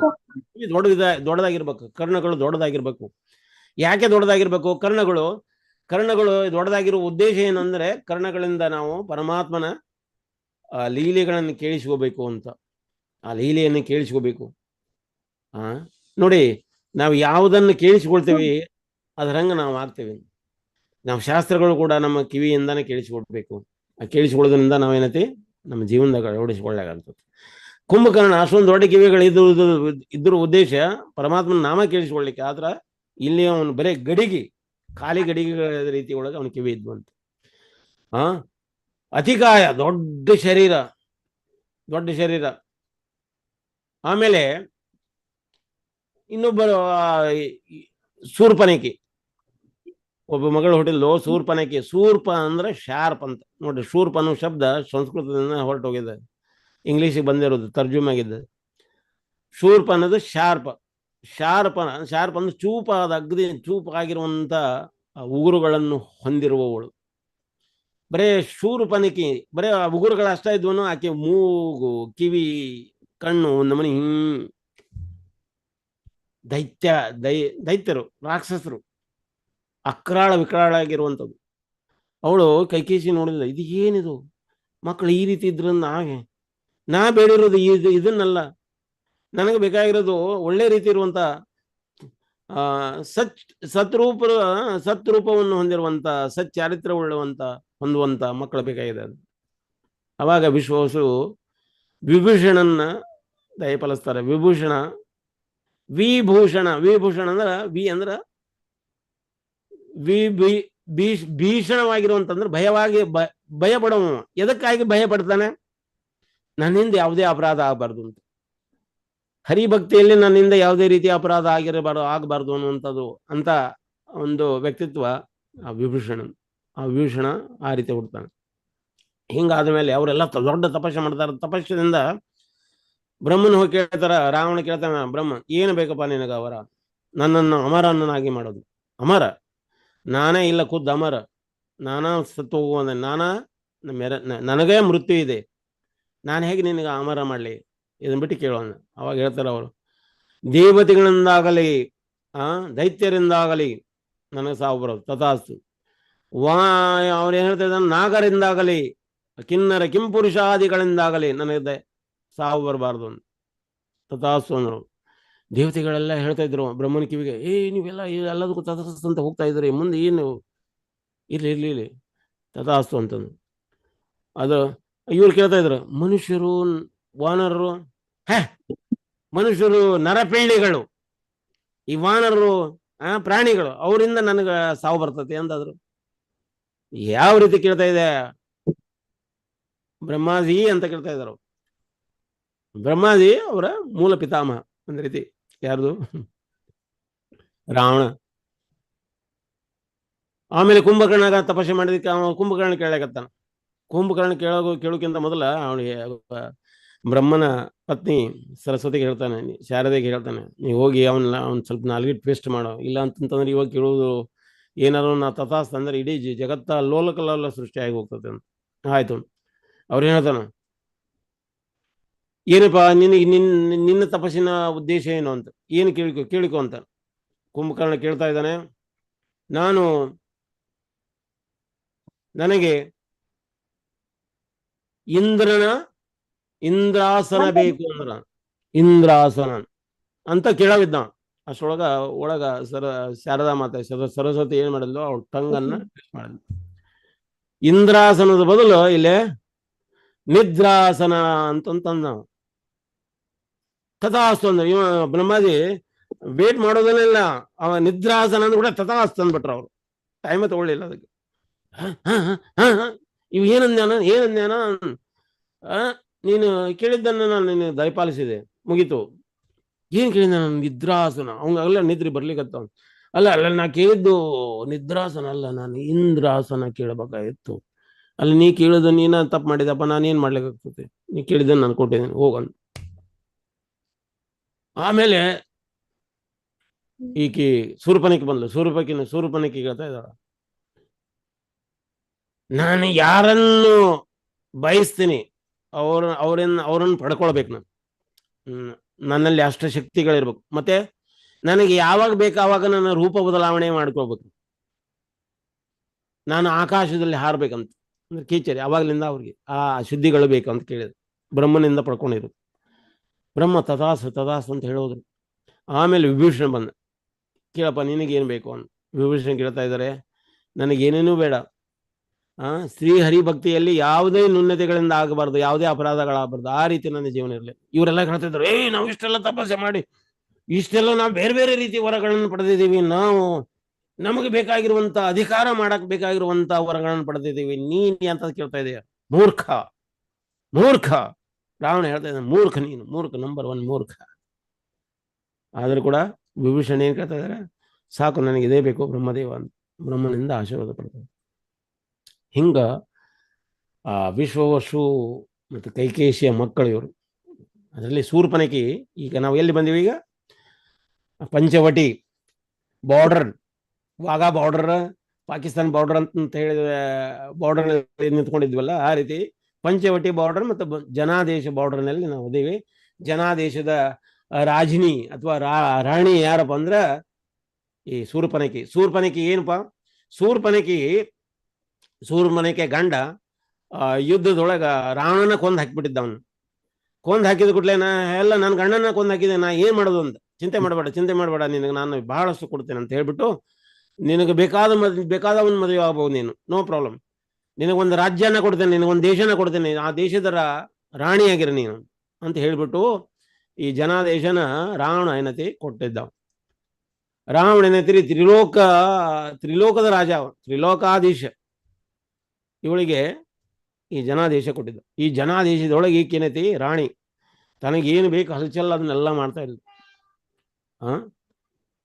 ಅಲ್ಲಿ ರಾಮ ಲಕ್ಷ್ಮಣರು ಆ ಬಾರ್ಡರ್ ದಾಟಿದ್ರು. ಈಗ ಎಲ್ಲೇ ಪಂಚವಟಿ ಬಾರ್ಡರ್ ದಾಟಿ ಇತ್ತ ಕಡೆ ಬಂದು ಹುಡ್ಲೆ ಇವಳು ಹುಡುಕ್ತಾ ಇದ್ಲು, ನನಗ ವರ ಬೇಕು, ನಾನು ಮದುವೆ ಆಗ್ಬೇಕು, ನಾನು ಈ ದೇಶದ ರಾಣಿ, ನನಗೆ ಬೇಕಾಗಿರುವಂತ ವರನ್ನು ನಾನು ಅಂದ್ರೆ ನಾನು ಸೆಲೆಕ್ಟ್ ಮಾಡುವಂತ ಹಕ್ಕು ನನ್ನದದ, ನನ್ನ ಜೀವನ ನಾ ಬದುಕುವಂತ ಹಕ್ಕು ನನಗಿದೆ, ನಾನು ನೋಡ್ತೇನೆ ಅಂತ ಬಂದು ನೋಡ್ತಾನೆ. ವಾ, ನಾ ಯೋಚಿಸುವಂತ ವ್ಯಕ್ತಿ ಇಲ್ಲೇ ಸಿಕ್ಕ. ಅಂದ್ರೆ ನಾವು ಹುಡುಕುವಂತ ಬಳ್ಳಿ ನಮ್ಮ ಕಾಲಿಗೆ ತೋಡಿರ್ತೀವಂತ. ಅಂದ್ರೆ ಔಷಧಕ್ಕೆ ಬೇಕಾಗಿರುವಂತ ಬಳ್ಳಿಯನ್ನು ನಾವು ಹುಡುಕ್ತಾ ಇದ್ವಿ. ಹುಡುಕ್ಬೇಕಾದ್ರೆ ಕಾಲಿನೊಳಗನೆ ಇದೆ, ಸಿಕ್ತು ಅಂತ. ವಾವ್ ಅಂದು ರಾಮನ್ ನೋಡ್ತಾ ಇದ್ದಾಳೆ, ಏನಿದು ಇವ ನಡೆಯುವ ಗತಿ ನೋಡಿದ್ರೆ ಒಂದು ಮನೆ ಗಜಗತಿ ಒಳಗೆ ನಡೀತಾ ಇದ್ದಾನೆ. ನಡೆಯುವಂಥ ಸ್ಟೈಲ್ ನೋಡ್ರಿ, ಪರಮಾತ್ಮ ನಡೆಯುವಂಥ ಸ್ಟೈಲ್ನ. ಈಗ ಶ್ರೀರಂಗಮಕ್ಕೆ ಹೋದ್ರೆ ನೀವು ಶ್ರೀರಂಗನಾಥಿಯ ನಡೆಯುವಂಥ ಸ್ಟೈಲ್, ಗಜಗತಿ, ಸರ್ಪಗತಿ, ಅಶ್ವಗತಿ, ಹಂಸಗತಿ ಅಂತ ಪರಮಾತ್ಮ ಬೇರೆ ಬೇರೆ ಗತಿ ಒಳಗೆ ನಡೆದು ತೋರಿಸ್ತಾರೆ ಅಲ್ಲಿ. ನಡೆಯುವಂಥ ಸ್ಟೈಲ್ ಪರಮಾತ್ಮ ಆಯಾ ಸ್ಟೈಲ್ನೇ ನಡೀತಾರಂತೆ. ಹಂಗ ರಾಮ ಗಜಗತಿಯಲ್ಲಿ ನಡೀತಾ ಇದ್ರು ನೋಡಿದ್ರು. Wow super. ಅವನ ಬಾಹುಬಲ ನೋಡಿದ್ರು. ವಾವ್, ಯಾವ ಸಿಂಹದ ಬಲಕ್ಕೂ ಬಲದಷ್ಟು ಶಕ್ತಿ ಉಳ್ಳವಾದ ಅವರ ತೋಳ ಬಲ. ಅವ್ರು ನೋಡ್ತಾ ಹೋದ್ರು, ಮುಖ ಕಮಲಗಳನ್ನು ನೋಡ್ತಾ ಇದ್ರ, ಕಣ್ಣು ನೋಡ್ತಾ ಇದ್ದಾವ. ವಾವ್, ಕಣ್ಣು ಕಮಲದ ಒಂದು ಪಂಕುಡಿ ಇದ್ದಂಗದವು.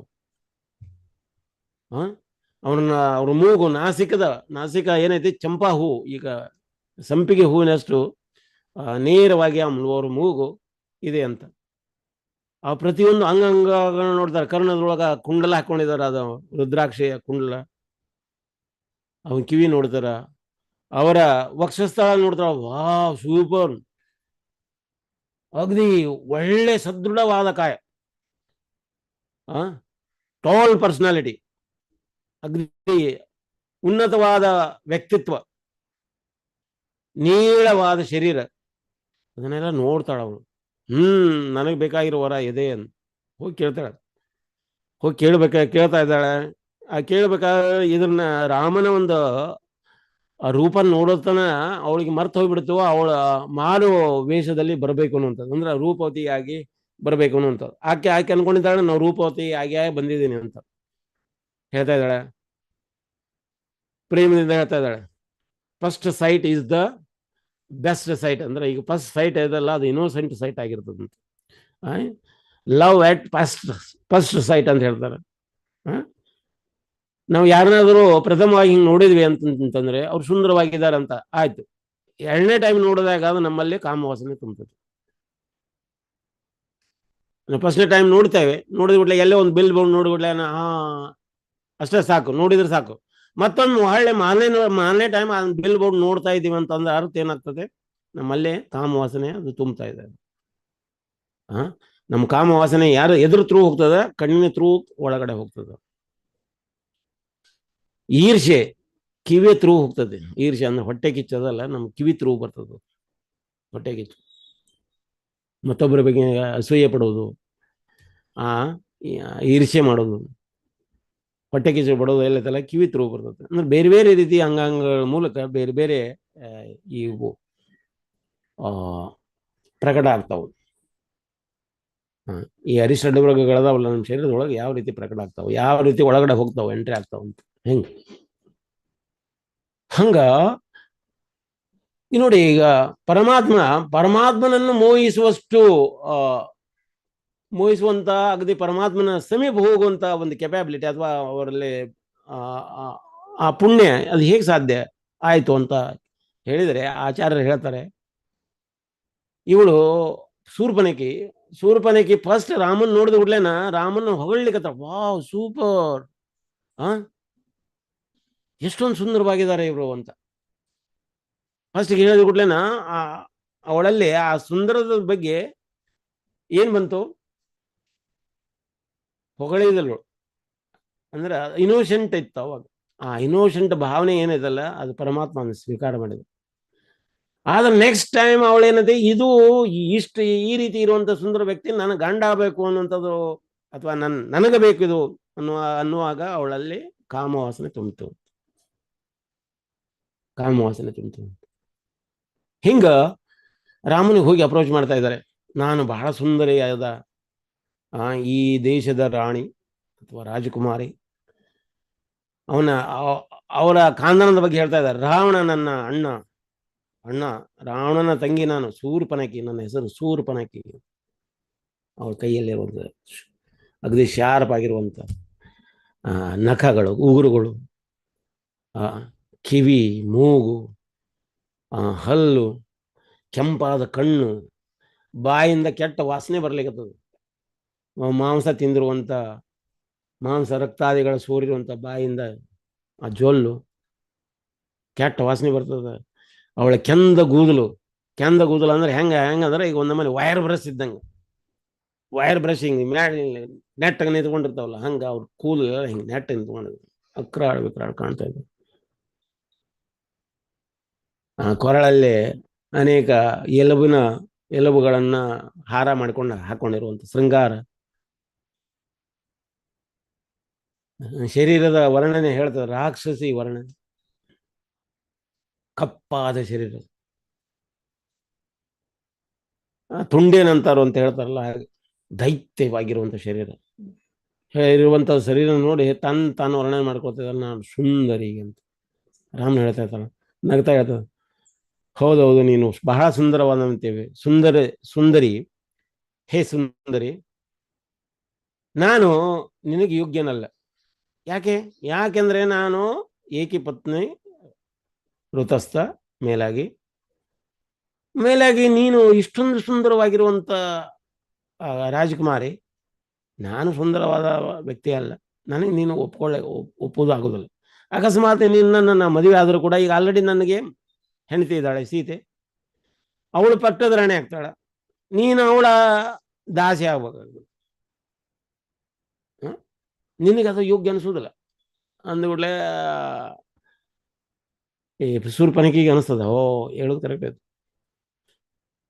ಅಲ್ಲಿದ್ದಾನೆ ನೋಡಿ ನನ್ನ ತಮ್ಮ ಇದ್ದಾನೆ, ಅವನ ಹತ್ರ ಹೆಂಡತಿ ಇಲ್ಲ, ಅವ ನನಗಿಂತ ಬಲವಾನ ಇದ್ದಾನೆ, ಮತ್ತೆ ಒಳ್ಳೆ ಶಸ್ತ್ರವಿದ್ಯೆ ಅಸ್ತ್ರವಿದ್ಯೆಗಳಲ್ಲಿ ಪಾರಂಗತೆ, ಅವ ನಿನ್ನ ರಕ್ಷಣೆ ಮಾಡ್ತಾನೆ, ನಿನ್ನ ರಾಜ್ಯ ರಕ್ಷಣೆ ಮಾಡ್ಲಿಕ್ಕೆ ಯೋಗ್ಯವಾಗಿ, ನಿನ್ನ ರಾಜ್ಯ ಅಂದ್ರೆ ನೀ ರಾಣಿ, ಅವನ ರಾಜ ಆಗ್ಲಿಕ್ಕೆ ಯೋಗ್ಯ. ಓ ಕರೆಕ್ಟ್ ಅಂತ ಅವ ಲಕ್ಷ್ಮಣನ ಹತ್ರ ಹೋಗ್ತಾಳ. ಲಕ್ಷ್ಮಣ ಹೇಳ್ತಾನೆ, ನನ್ನ ಹೆಂಡತಿ ಇದ್ದಾಳೆ, ಯಾರೋ ಊರ್ಮಿಳ, ಅವಳು ನನ್ನ ಸಲುವಾಗಿ ಕಾಯ್ತಾ ಇದ್ದಾಳೆ, ನೀನು ಸುಂದರವಾಗಿದೆಯಾ ಕರೆಕ್ಟ್, ಆದರೂ ಕೂಡ ನಿಮಗೆ ನಾನು ಯೋಗ್ಯನಲ್ಲ ಅಂತ. ನೀನು ಹೋಗು ನೋಡಿ, ಈಗ ನೀನು ನನ್ನ ಮದುವೆ ಆದಂದ್ರೆ, ಲಕ್ಷ್ಮಣ ಹೇಳ್ತಾನೆ, ನನ್ನ ಮದುವೆ ಆದಂದ್ರೆ ನಾನು ಆ ರಾಮದನಲ್ಲ, ರಾಮ ಇವತ್ತು ರಾಜ ಇರ್ಲಿಕ್ಕಿಲ್ಲ, ಅವ ಇವತ್ತೆಲ್ಲ ಅಂದ್ರೆ 14 ವರ್ಷಗಳ ನಂತರ ಅವನ ರಾಜ ಆಗೇ ಆಗ್ತಾನೆ. ಅವ ರಾಜ ಅಂದಂದ್ರೆ ನಾನು ಸೇವಕ, ಇವಾಗನೂ ಸೇವಕ, ರಾಜ ಆದ್ಮೇಲೂ ಸೇವಕನೇ. ನೀನು ನನ್ನ ಮದುವೆ ಆದಂದ್ರ ಸೇವಕನ ಸೇವಕಿ ನೀನು, ಅಷ್ಟೇ ಅಲ್ಲ ರಾಮನ ಸೇವಕಿ ಆಗ್ತೇವೆ. ಅದಕ್ಕೆ ನೀವು ಹೋಗಿ ರಾಮನ ಮದುವೆ ಆಗೋಣ. ನೀ ಹೇಳೋದು ಕರೆಕ್ಟ್ ಆಯ್ತು. ಮತ್ತೆ ರಾಮನ ಹತ್ರ ಬರ್ತಾಳ, ಹಿಂಗ ರಾಮನ ಹತ್ರ ಲಕ್ಷ್ಮಣನ ಹತ್ರ, ರಾಮನ ಹತ್ರ ಲಕ್ಷ್ಮಣನ ಹತ್ರ, ಹಿಂಗ ಆಗೆ ಪೀಚೆ ಆಗ್ತಾ ಇದ್ರು. ಅವಳಿಗೆ ಕ್ರೋಧ, ಸಿಟ್ಟು ಬರ್ಲಿಕ್ಕೆ. ಇದೆಲ್ಲ ಆಗ್ಲಿಕ್ಕೆ ಕಾರಣ ಏನಂದ್ರೆ, ಅಲ್ಲಿ ನೋಡ್ತಾಳ ಯಾರೋ ಸೀತಾದೇವಿ ನೋಡ್ತಾಳ. ಸೀತಾದೇವಿ ನೋಡಿದ್ ಕೂಡಲೇ ಸೀತಾದೇವಿಯ ಸೌಂದರ್ಯ ನೋಡೇ ಮೋಹಗೊಂಡು ಬಿಡ್ತಾಳೆ.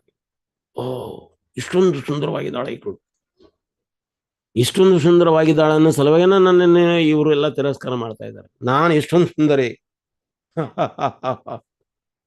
ತನಗ ಹೊಗಳಿಕೊಡ್ತಾಳ. ಅಷ್ಟೊಂದು ಸುಂದರಿನೇ ಇಲ್ಲ, ಅದಾಳ ರಾಕ್ಷಸ. ಹಿಂಗ ಇಲ್ಲಿ ಪಂಚವಟಿಯ ಅಂದ್ರೆ ಪಕ್ಕಕ್ಕಿರುವಂಥ ಜನಾದೇಶದೊಳಗ ಶೂರ್ಪನಖಿ ರಾಮನ್ನ ಈ ರೀತಿಯಾಗಿ ಕಾಣಿಸಿಕೊಳ್ತಾಳ, ಭೇಟಿ ಆಗ್ತಾಳ. ಅಂದ್ರೆ ರಾಕ್ಷಸಿಯ ಮನೋಭಾವ ಏನದಲ್ಲ ನಮ್ಮಲ್ಲಿನೂ ಇದೆ. ಈ ಕಾಮ ಕ್ರೋಧ ಲೋಭಗಳದಾವಲ್ಲ, ಇವೆಲ್ಲ ರಾಕ್ಷಸಿ ಪ್ರವೃತ್ತಿ. ಇವು ಒಳಗೆ ಹೈಡ್ ಆಗಿರ್ತಾವು, ಯಾವಾಗ ಬೇಕು ಅವಾಗ ಪ್ರಕಟ ಆಗ್ತಾವ, ಪಟ್ನ ಪ್ರಕಟ ಆಗ್ತಾವ. ಅದಕ್ಕೆ ಮಾಯೆ ಏನ್ ಮಾಡ್ತಾರ, ಇವನ್ನ ಹೇಳ್ಕೊಂಡು ಆಟ ಆಡಿಸ್ತಾರ. ಮಾಯಾದೇವಿ ಏನ್ ಮಾಡ್ತಾರೆ, ನಾವು ಮಂದಿರಕ್ಕೆ ಬರ್ಬೇಕನ್ನೋಂಗಿದ್ರೆ ಬರುವ ಮುಂದ ಹೇಳ್ತದ, ಮಾಯೇನು ಕೂಡ ಅದ್ರ ಜೊತೆಗೇನೆ ಬರ್ತಾರಂತ. ಮಂದಿರದ ಜೊತೆಗೇನೆ ಮಂದಿರಕ್ಕೆ ಬರೋದ ಭಕ್ತ ಯಾರು ಬರ್ತಾ ಇದ್ದಾರೆ, ಮಂದಿರಕ್ಕೆ ಹೋಗೋಣಪ್ಪ, ಇವತ್ತಾದ್ರೂ ದೇವ್ರ ದರ್ಶನ ಮಾಡೋಣ, ಭಕ್ತರ ದರ್ಶನ ಮಾಡೋಣ, ಭಕ್ತರ ಸಂಘದಲ್ಲಿ ಇರೋಣ ಅಂತ ಬರ್ಬೇಕಾದ್ರೆ ಹೇಳ್ತದಂತ ಮಾಯ. ಹೇಳ್ತದ, ನಾನು ವೇಟ್ ಮಾಡ್ತಾ ಇದ್ದೇನೆ, ಗೇಟ್ನಲ್ಲಿ ವೇಟ್ ಮಾಡ್ತಾ ಇದ್ದೇನೆ, ನೀವು ಯಾವತ್ತಾದ್ರೂ ಬಂದೇ ಬರ್ತೀನಿ, ನನ್ನ ಹತ್ರ ಬರಲೇಬೇಕು ಅಂತ. ಈಗ ಹೋಗ್ತಾ ಇದ್ದಾನೆ ನಾನು ಬಿಟ್ಟು, ಆದರೆ ನಿನಗಾಗಿ ನಾನು ಕಾಯ್ತಾ ಇದ್ದೇನೆ ಅಂತ. ಮಾಯೆ ನಮಗಾಗಿ ಯಾವಾಗಲೂ ಕಾಯ್ತಾನೆ ಇರ್ತಾಳೆ. ಅದಕ್ಕೆ ಭಕ್ತರ ಸಂಘದಲ್ಲಿದ್ದಾಗ ಮಾತ್ರ ಮಾಯೆ ಒಂದು ಶಕ್ತಿ ಅಟ್ಯಾಕ್ ಆಗೋದಿಲ್ಲ. ಈಗ ನೋಡಿ, ಹಿರಣ್ಯ ಆಗಲಿ ಅಥವಾ ಎಮ್ಮೆಗಳಾಗಲಿ, ಕಾಡೆಮ್ಮೆ ಎಮ್ಮೆಗಳಾಗಲಿ, ಅವು ಹಿಂಡಿನೊಳಗಿರ್ತಾವೆ, ಆ ಜುಂಡಿನೊಳಗಿರ್ತಾವೆ. ಹಿಂಡಿನೊಳಗೆ ಇರೋದ್ರಿಂದ ಅವು ಸುರಕ್ಷಿತ ಇರ್ತಾವೆ. ಯಾಕೆ ಯಾಕೆ ಆ ಗುಂಪಿನಲ್ಲಿ ಶಕ್ತಿ ಇದೆ, ಒಗ್ಗಟ್ಟಿನಲ್ಲಿ ಬಲವಿದೆ ಅಂತ ಕನ್ನಡದಲ್ಲಿ ನಾವು ಅಗದಿ ಹೇಳ್ತಾರೆ, ಒಗ್ಗಟ್ಟಿನಲ್ಲಿ ಬಲವಿದೆ. ಆ ಒಗ್ಗಟ್ಟಿನಲ್ಲಿ ಇದ್ದಾಗ ಮಾತ್ರ ಆ ಬಲ ಇರ್ತದೆ. ನಾವು ಆ ಗುಂಪಿನಿಂದ ಹೊರಗಡೆ ಬಂದ್ವಿ ಅಂದ್ರೆ ಸಿಂಗಲ್ ಆಗ್ತೀವಿ. ಅವಾಗ ಏನಂತೀವಿ, ಟೈಗರ್ ಅಟ್ಯಾಕ್ ಮಾಡ್ತೀವಿ. ಟೈಗರ್ ಅನ್ನೋದು ಒಂದು ರೀತಿ ಮಾಯ. ಹಂಗ ನಾವು ಭಕ್ತರ ಒಂದು ಗುಂಪಿನಿಂದ ಹೊರಗೆ ಬಂದ್ವಿ ಅಂದ್ರೆ ಮಾಯ ನಮಗೆ ಅಟ್ಯಾಕ್ ಮಾಡ್ತದೆ. ಅದಕ್ಕೆ ಭಕ್ತರ ಒಂದು ಸತ್ಸಂಗ ನಾವು ಬಿಡಬಾರ್ದು ಅಂತ, ಬಿಟ್ಟು ಹೋಗಬಾರ್ದು ಅಂತ, ಸಂಘದಿಂದ ನಾವು ದೂರ ಬರಬಾರ್ದು, ದೂರ ಹೋಗ್ಬಾರ್ದು ಅಂತ, ಸಂಘದಿಂದ ದೂರ ಆಗಬಾರ್ದು ಅಂತ. ಹಿಂಗ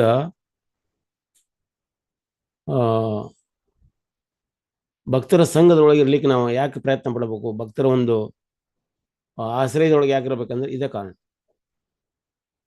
ಭಕ್ತರ ಒಂದು ಆಶ್ರಯದೊಳಗಿರೋದ್ರಿಂದ ಭಕ್ತಿ ನಮಗೆ ಸಿಗ್ತದೆ. ಇಲ್ಲಾಂದ್ರೆ ಮಾಯ ನಮ್ಮನ್ನ ಅಪಹರಿಸ್ತತಿ, ಮಾಯ ನಮ್ಮನ್ನು ಹೊಡೆದಾಕ್ತತಿ, ಭಕ್ತಿಯಿಂದ ಮುಗಿಸ್ಬಿಡ್ತದೆ.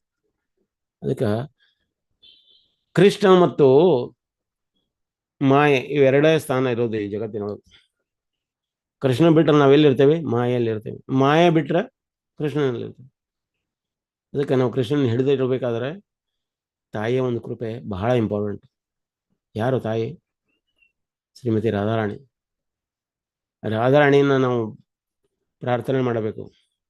ಅವಾಗ ನಮ್ಗೆ ತಂದೆಯಾದ ಕೃಷ್ಣ ನಮಗೆ ಸಿಗ್ತಾರೆ, ಇಲ್ಲಾಂದ್ರೆ ಸಿಗೋದಿಲ್ಲ. ಈ ರಾಮಾಯಣದ ಮುಂದಿನ ಭಾಗನ ನಾವು ಮುಂದುವರ್ಸುವ. ಒಂದೇ ಕ್ಲಾಸ್ನಲ್ಲಿ ರಾಮಾಯಣ ಮುಗಿಸ್ಲಿಕ್ಕೆ ಆಗೋದಿಲ್ಲ, ಹೇಳಲಿಕ್ಕೆ ಆಗೋದಿಲ್ಲ. ರಾಮಾಯಣ ಬಹಳ ಅದ್ಭುತ ಕಾವ್ಯ. ಈ ಜಗತ್ತಿನೊಳಗೆ ನೋಡ್ರಿ, 18 ಲಕ್ಷ ವರ್ಷಗಳ ಹಿಂದ ರಚನೆಯಾಗಿರುವಂಥ ರಾಮಾಯಣ ಇವತ್ತಿಗೂ ಪ್ರಸ್ತುತ, ಇವತ್ತಿಗೂ ನಿತ್ಯ ನೂತನ. ನವನವಾಯ ಮಾನ ಪರಮಾತ್ಮನ ವರ್ಣನೆ ಅಷ್ಟೊಂದು ಪ್ರಫುಲ್ಲವಾಗಿ ಶೂರ್ಪನಖಿಯ ಮನಸ್ಸಿನೊಳಗೆ ಏನೆಲ್ಲ ನಡೀತೈತಿ ಅಂತ ವಾಲ್ಮೀಕಿಗಳು ಡಿಟೇಲ್ ಆಗಿ ಬರೀತಾರೆ. ಪ್ರತಿಯೊಂದನ್ನು ನೋಡ್ರಿ, ಲೈವ್ ಕಮೆಂಟ್ರಿ. ಅದು ರಾಮಾಯಣದ ಲೈವ್ ಕಮೆಂಟ್ರಿ. ರಾಮಾಯಣ ನಡೀತಾ ಇದೆ, ರಾಮಾಯಣದೊಳಗೆ ವಾಲ್ಮೀಕಿಗಳು ಅದಾರ, ರಾಮಾಯಣ ರಚನೆ ಆಗ್ತಾ ಇದೆ, ಲೈವ್ ಕಮೆಂಟ್ರಿ. ಇತಿಹಾಸ ಈಗ ಮಹಾಭಾರತ ಏನಂತ ಇತಿಹಾಸ. ವೇದವ್ಯಾಸರು ಏನು ಮಾಡಿದರು? ಮಹಾಭಾರತ ಮುಗಿದಾದ ನಂತರ ಅದನ್ನು ರಚನೆ ಮಾಡಿದರು.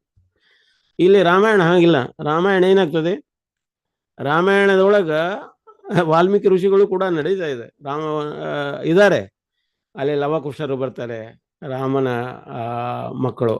ಎಲ್ಲಿ ಲವಕುಶಗಳು ಬರ್ತಾರಂತಂತಂದ್ರೆ ಸೀತಾದೇವಿ ಅಲ್ಲಿ ವಾಲ್ಮೀಕಿ ಆಶ್ರಮದಲ್ಲಿ ಜನ್ಮ ಕೊಡ್ತಾರೆ ಲವಕುಶರಿಗೆ.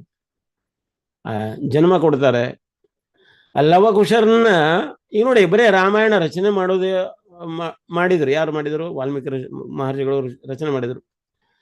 ಈಗ ಕಾಡಿನೊಳಗ ನವಿಲು ನೃತ್ಯ ಮಾಡಿದ್ರೆ ಯಾರು ನೋಡ್ತಾರೆ? ಯಾರಿಗೆ ನೋಡ್ಬೇಕು? ನವಿಲು ಬಹಳ ಸುಂದರವಾಗಿ ನೃತ್ಯ ಮಾಡ್ತದ, ಬಹಳ ಸುಂದರವಾಗಿರ್ತದ. ನೃತ್ಯ ಮಾಡಿದ್ರೆ ಕಾಡಿನಲ್ಲಿ ಕುಣಿದ್ರೆ ಯಾರು ನೋಡ್ತಾರೆ? ಯಾರು ನೋಡೋದಿಲ್ಲ. ಹಂಗ ಇದನ್ನ ರಚನೆ ಮಾಡಿದ್ರು. ಇದನ್ನ ರಚನೆ ಮಾಡಿದ್ರೆ ಇದನ್ನ ಪ್ರಚಾರ ಮತ್ತು ಪ್ರಸಾರ ಕ್ರಿಯೆ ಮಾಡ್ಬೇಕಲ್ಲ, ಯಾರು ಮಾಡ್ಬೇಕು? ಅದಕ್ಕೆ ಅವರು ಪ್ರಚಾರ ಮತ್ತು ಪ್ರಸಾರ ಕ್ರಿಯೆಗೆ ಲವಕುಶರನ್ನ ಟ್ರೈನ್ ಮಾಡ್ಲಿಕ್ಕೆ ಶುರುವಾತನಿಂದ ರಾಮಾಯಣನ ಯಾವ ರೀತಿ ಹಾಡಬೇಕು, ಹೇಳಬೇಕು, ಅದನ್ನು ಯಾವ ರೀತಿ ಎಕ್ಸ್ಪ್ಲೇನ್ ಮಾಡಬೇಕು ಅನ್ನೋದನ್ನು ಕಲಿಸಿ ಹೇಳ್ಕೊಡ್ಲಿಕ್ಕೆ ಇಷ್ಟು ಚೆಂದಾಗಿ ಅವ್ರಿಗೆ ಟ್ರೈನ್ ಮಾಡಿದರು. ಇಷ್ಟು ಚೆಂದಾಗಿ ಟ್ರೈನ್ ಮಾಡಿದರು.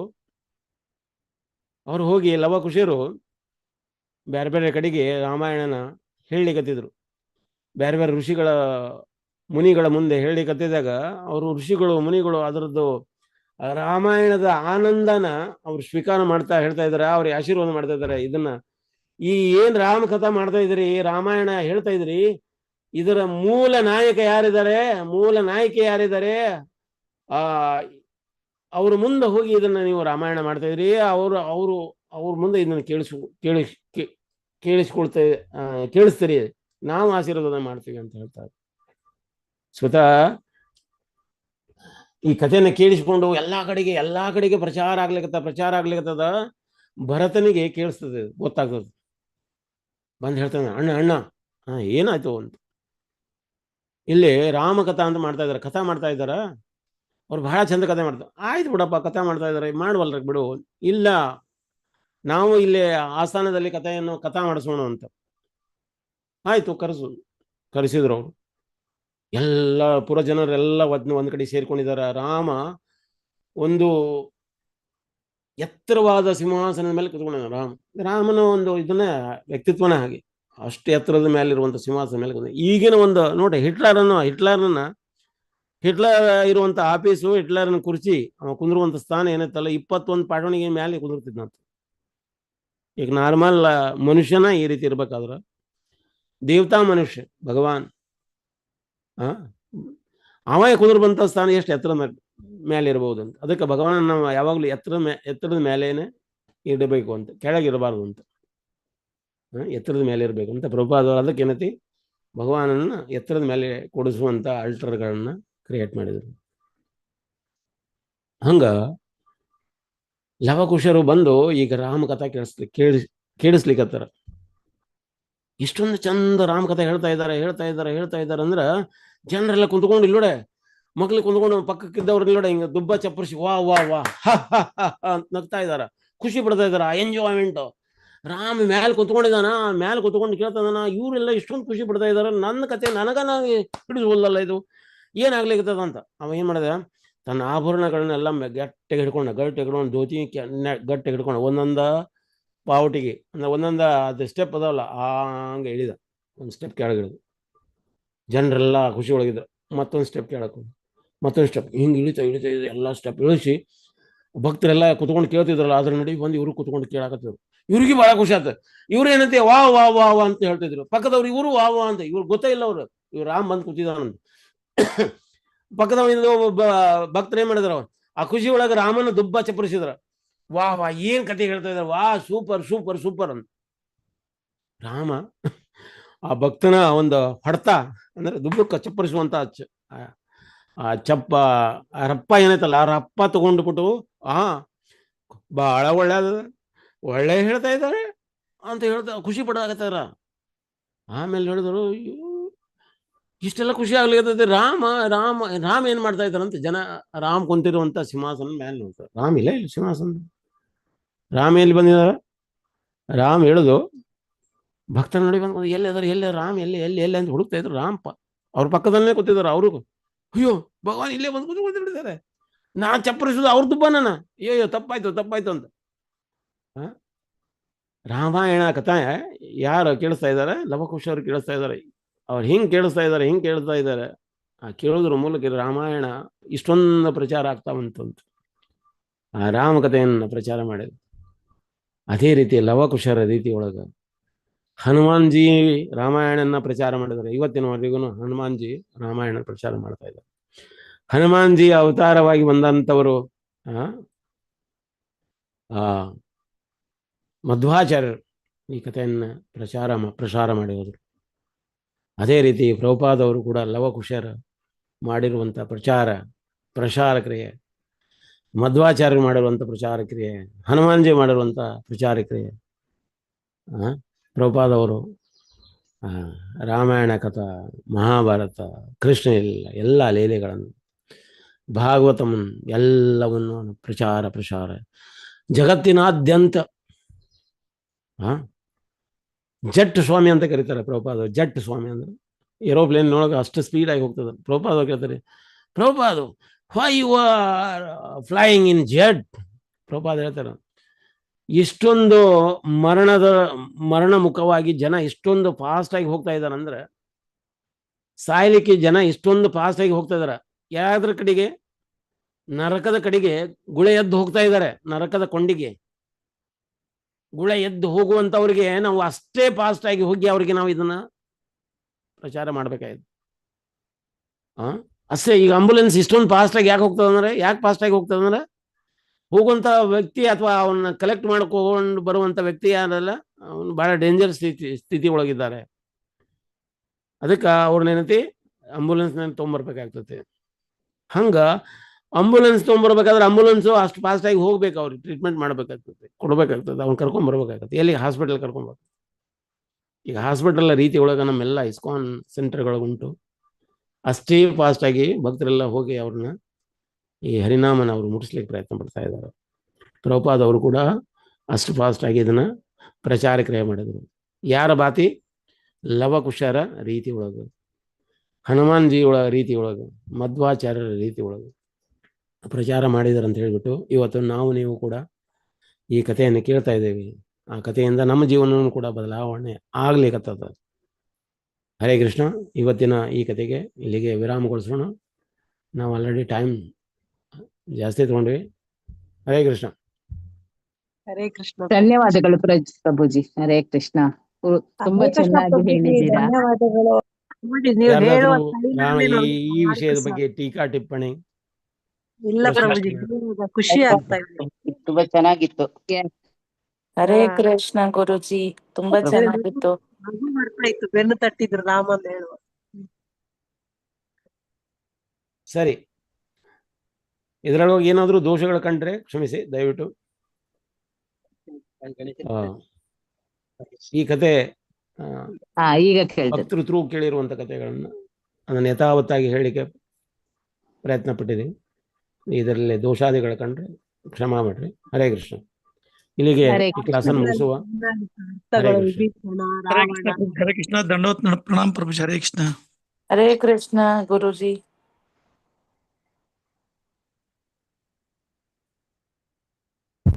ಅವ್ರಿಗೆ ಕೇಳಿಸೋದಿಲ್ವ ಏನು? ಕೇಳುದಿಲ್ಲ. ಹರೇ ಕೃಷ್ಣ. ಕೇಳಿಸುತ್ತಾ ಪ್ರಭುಜಿ? ಹರೇ ಕೃಷ್ಣ. ಇಲ್ಲ ಅವರೇನೋ ಅದು ಚೇಂಜ್ ಮಾಡಿದ್ರು, ಅದಕ್ಕೆ ಕೇಳುದಿಲ್ಲ.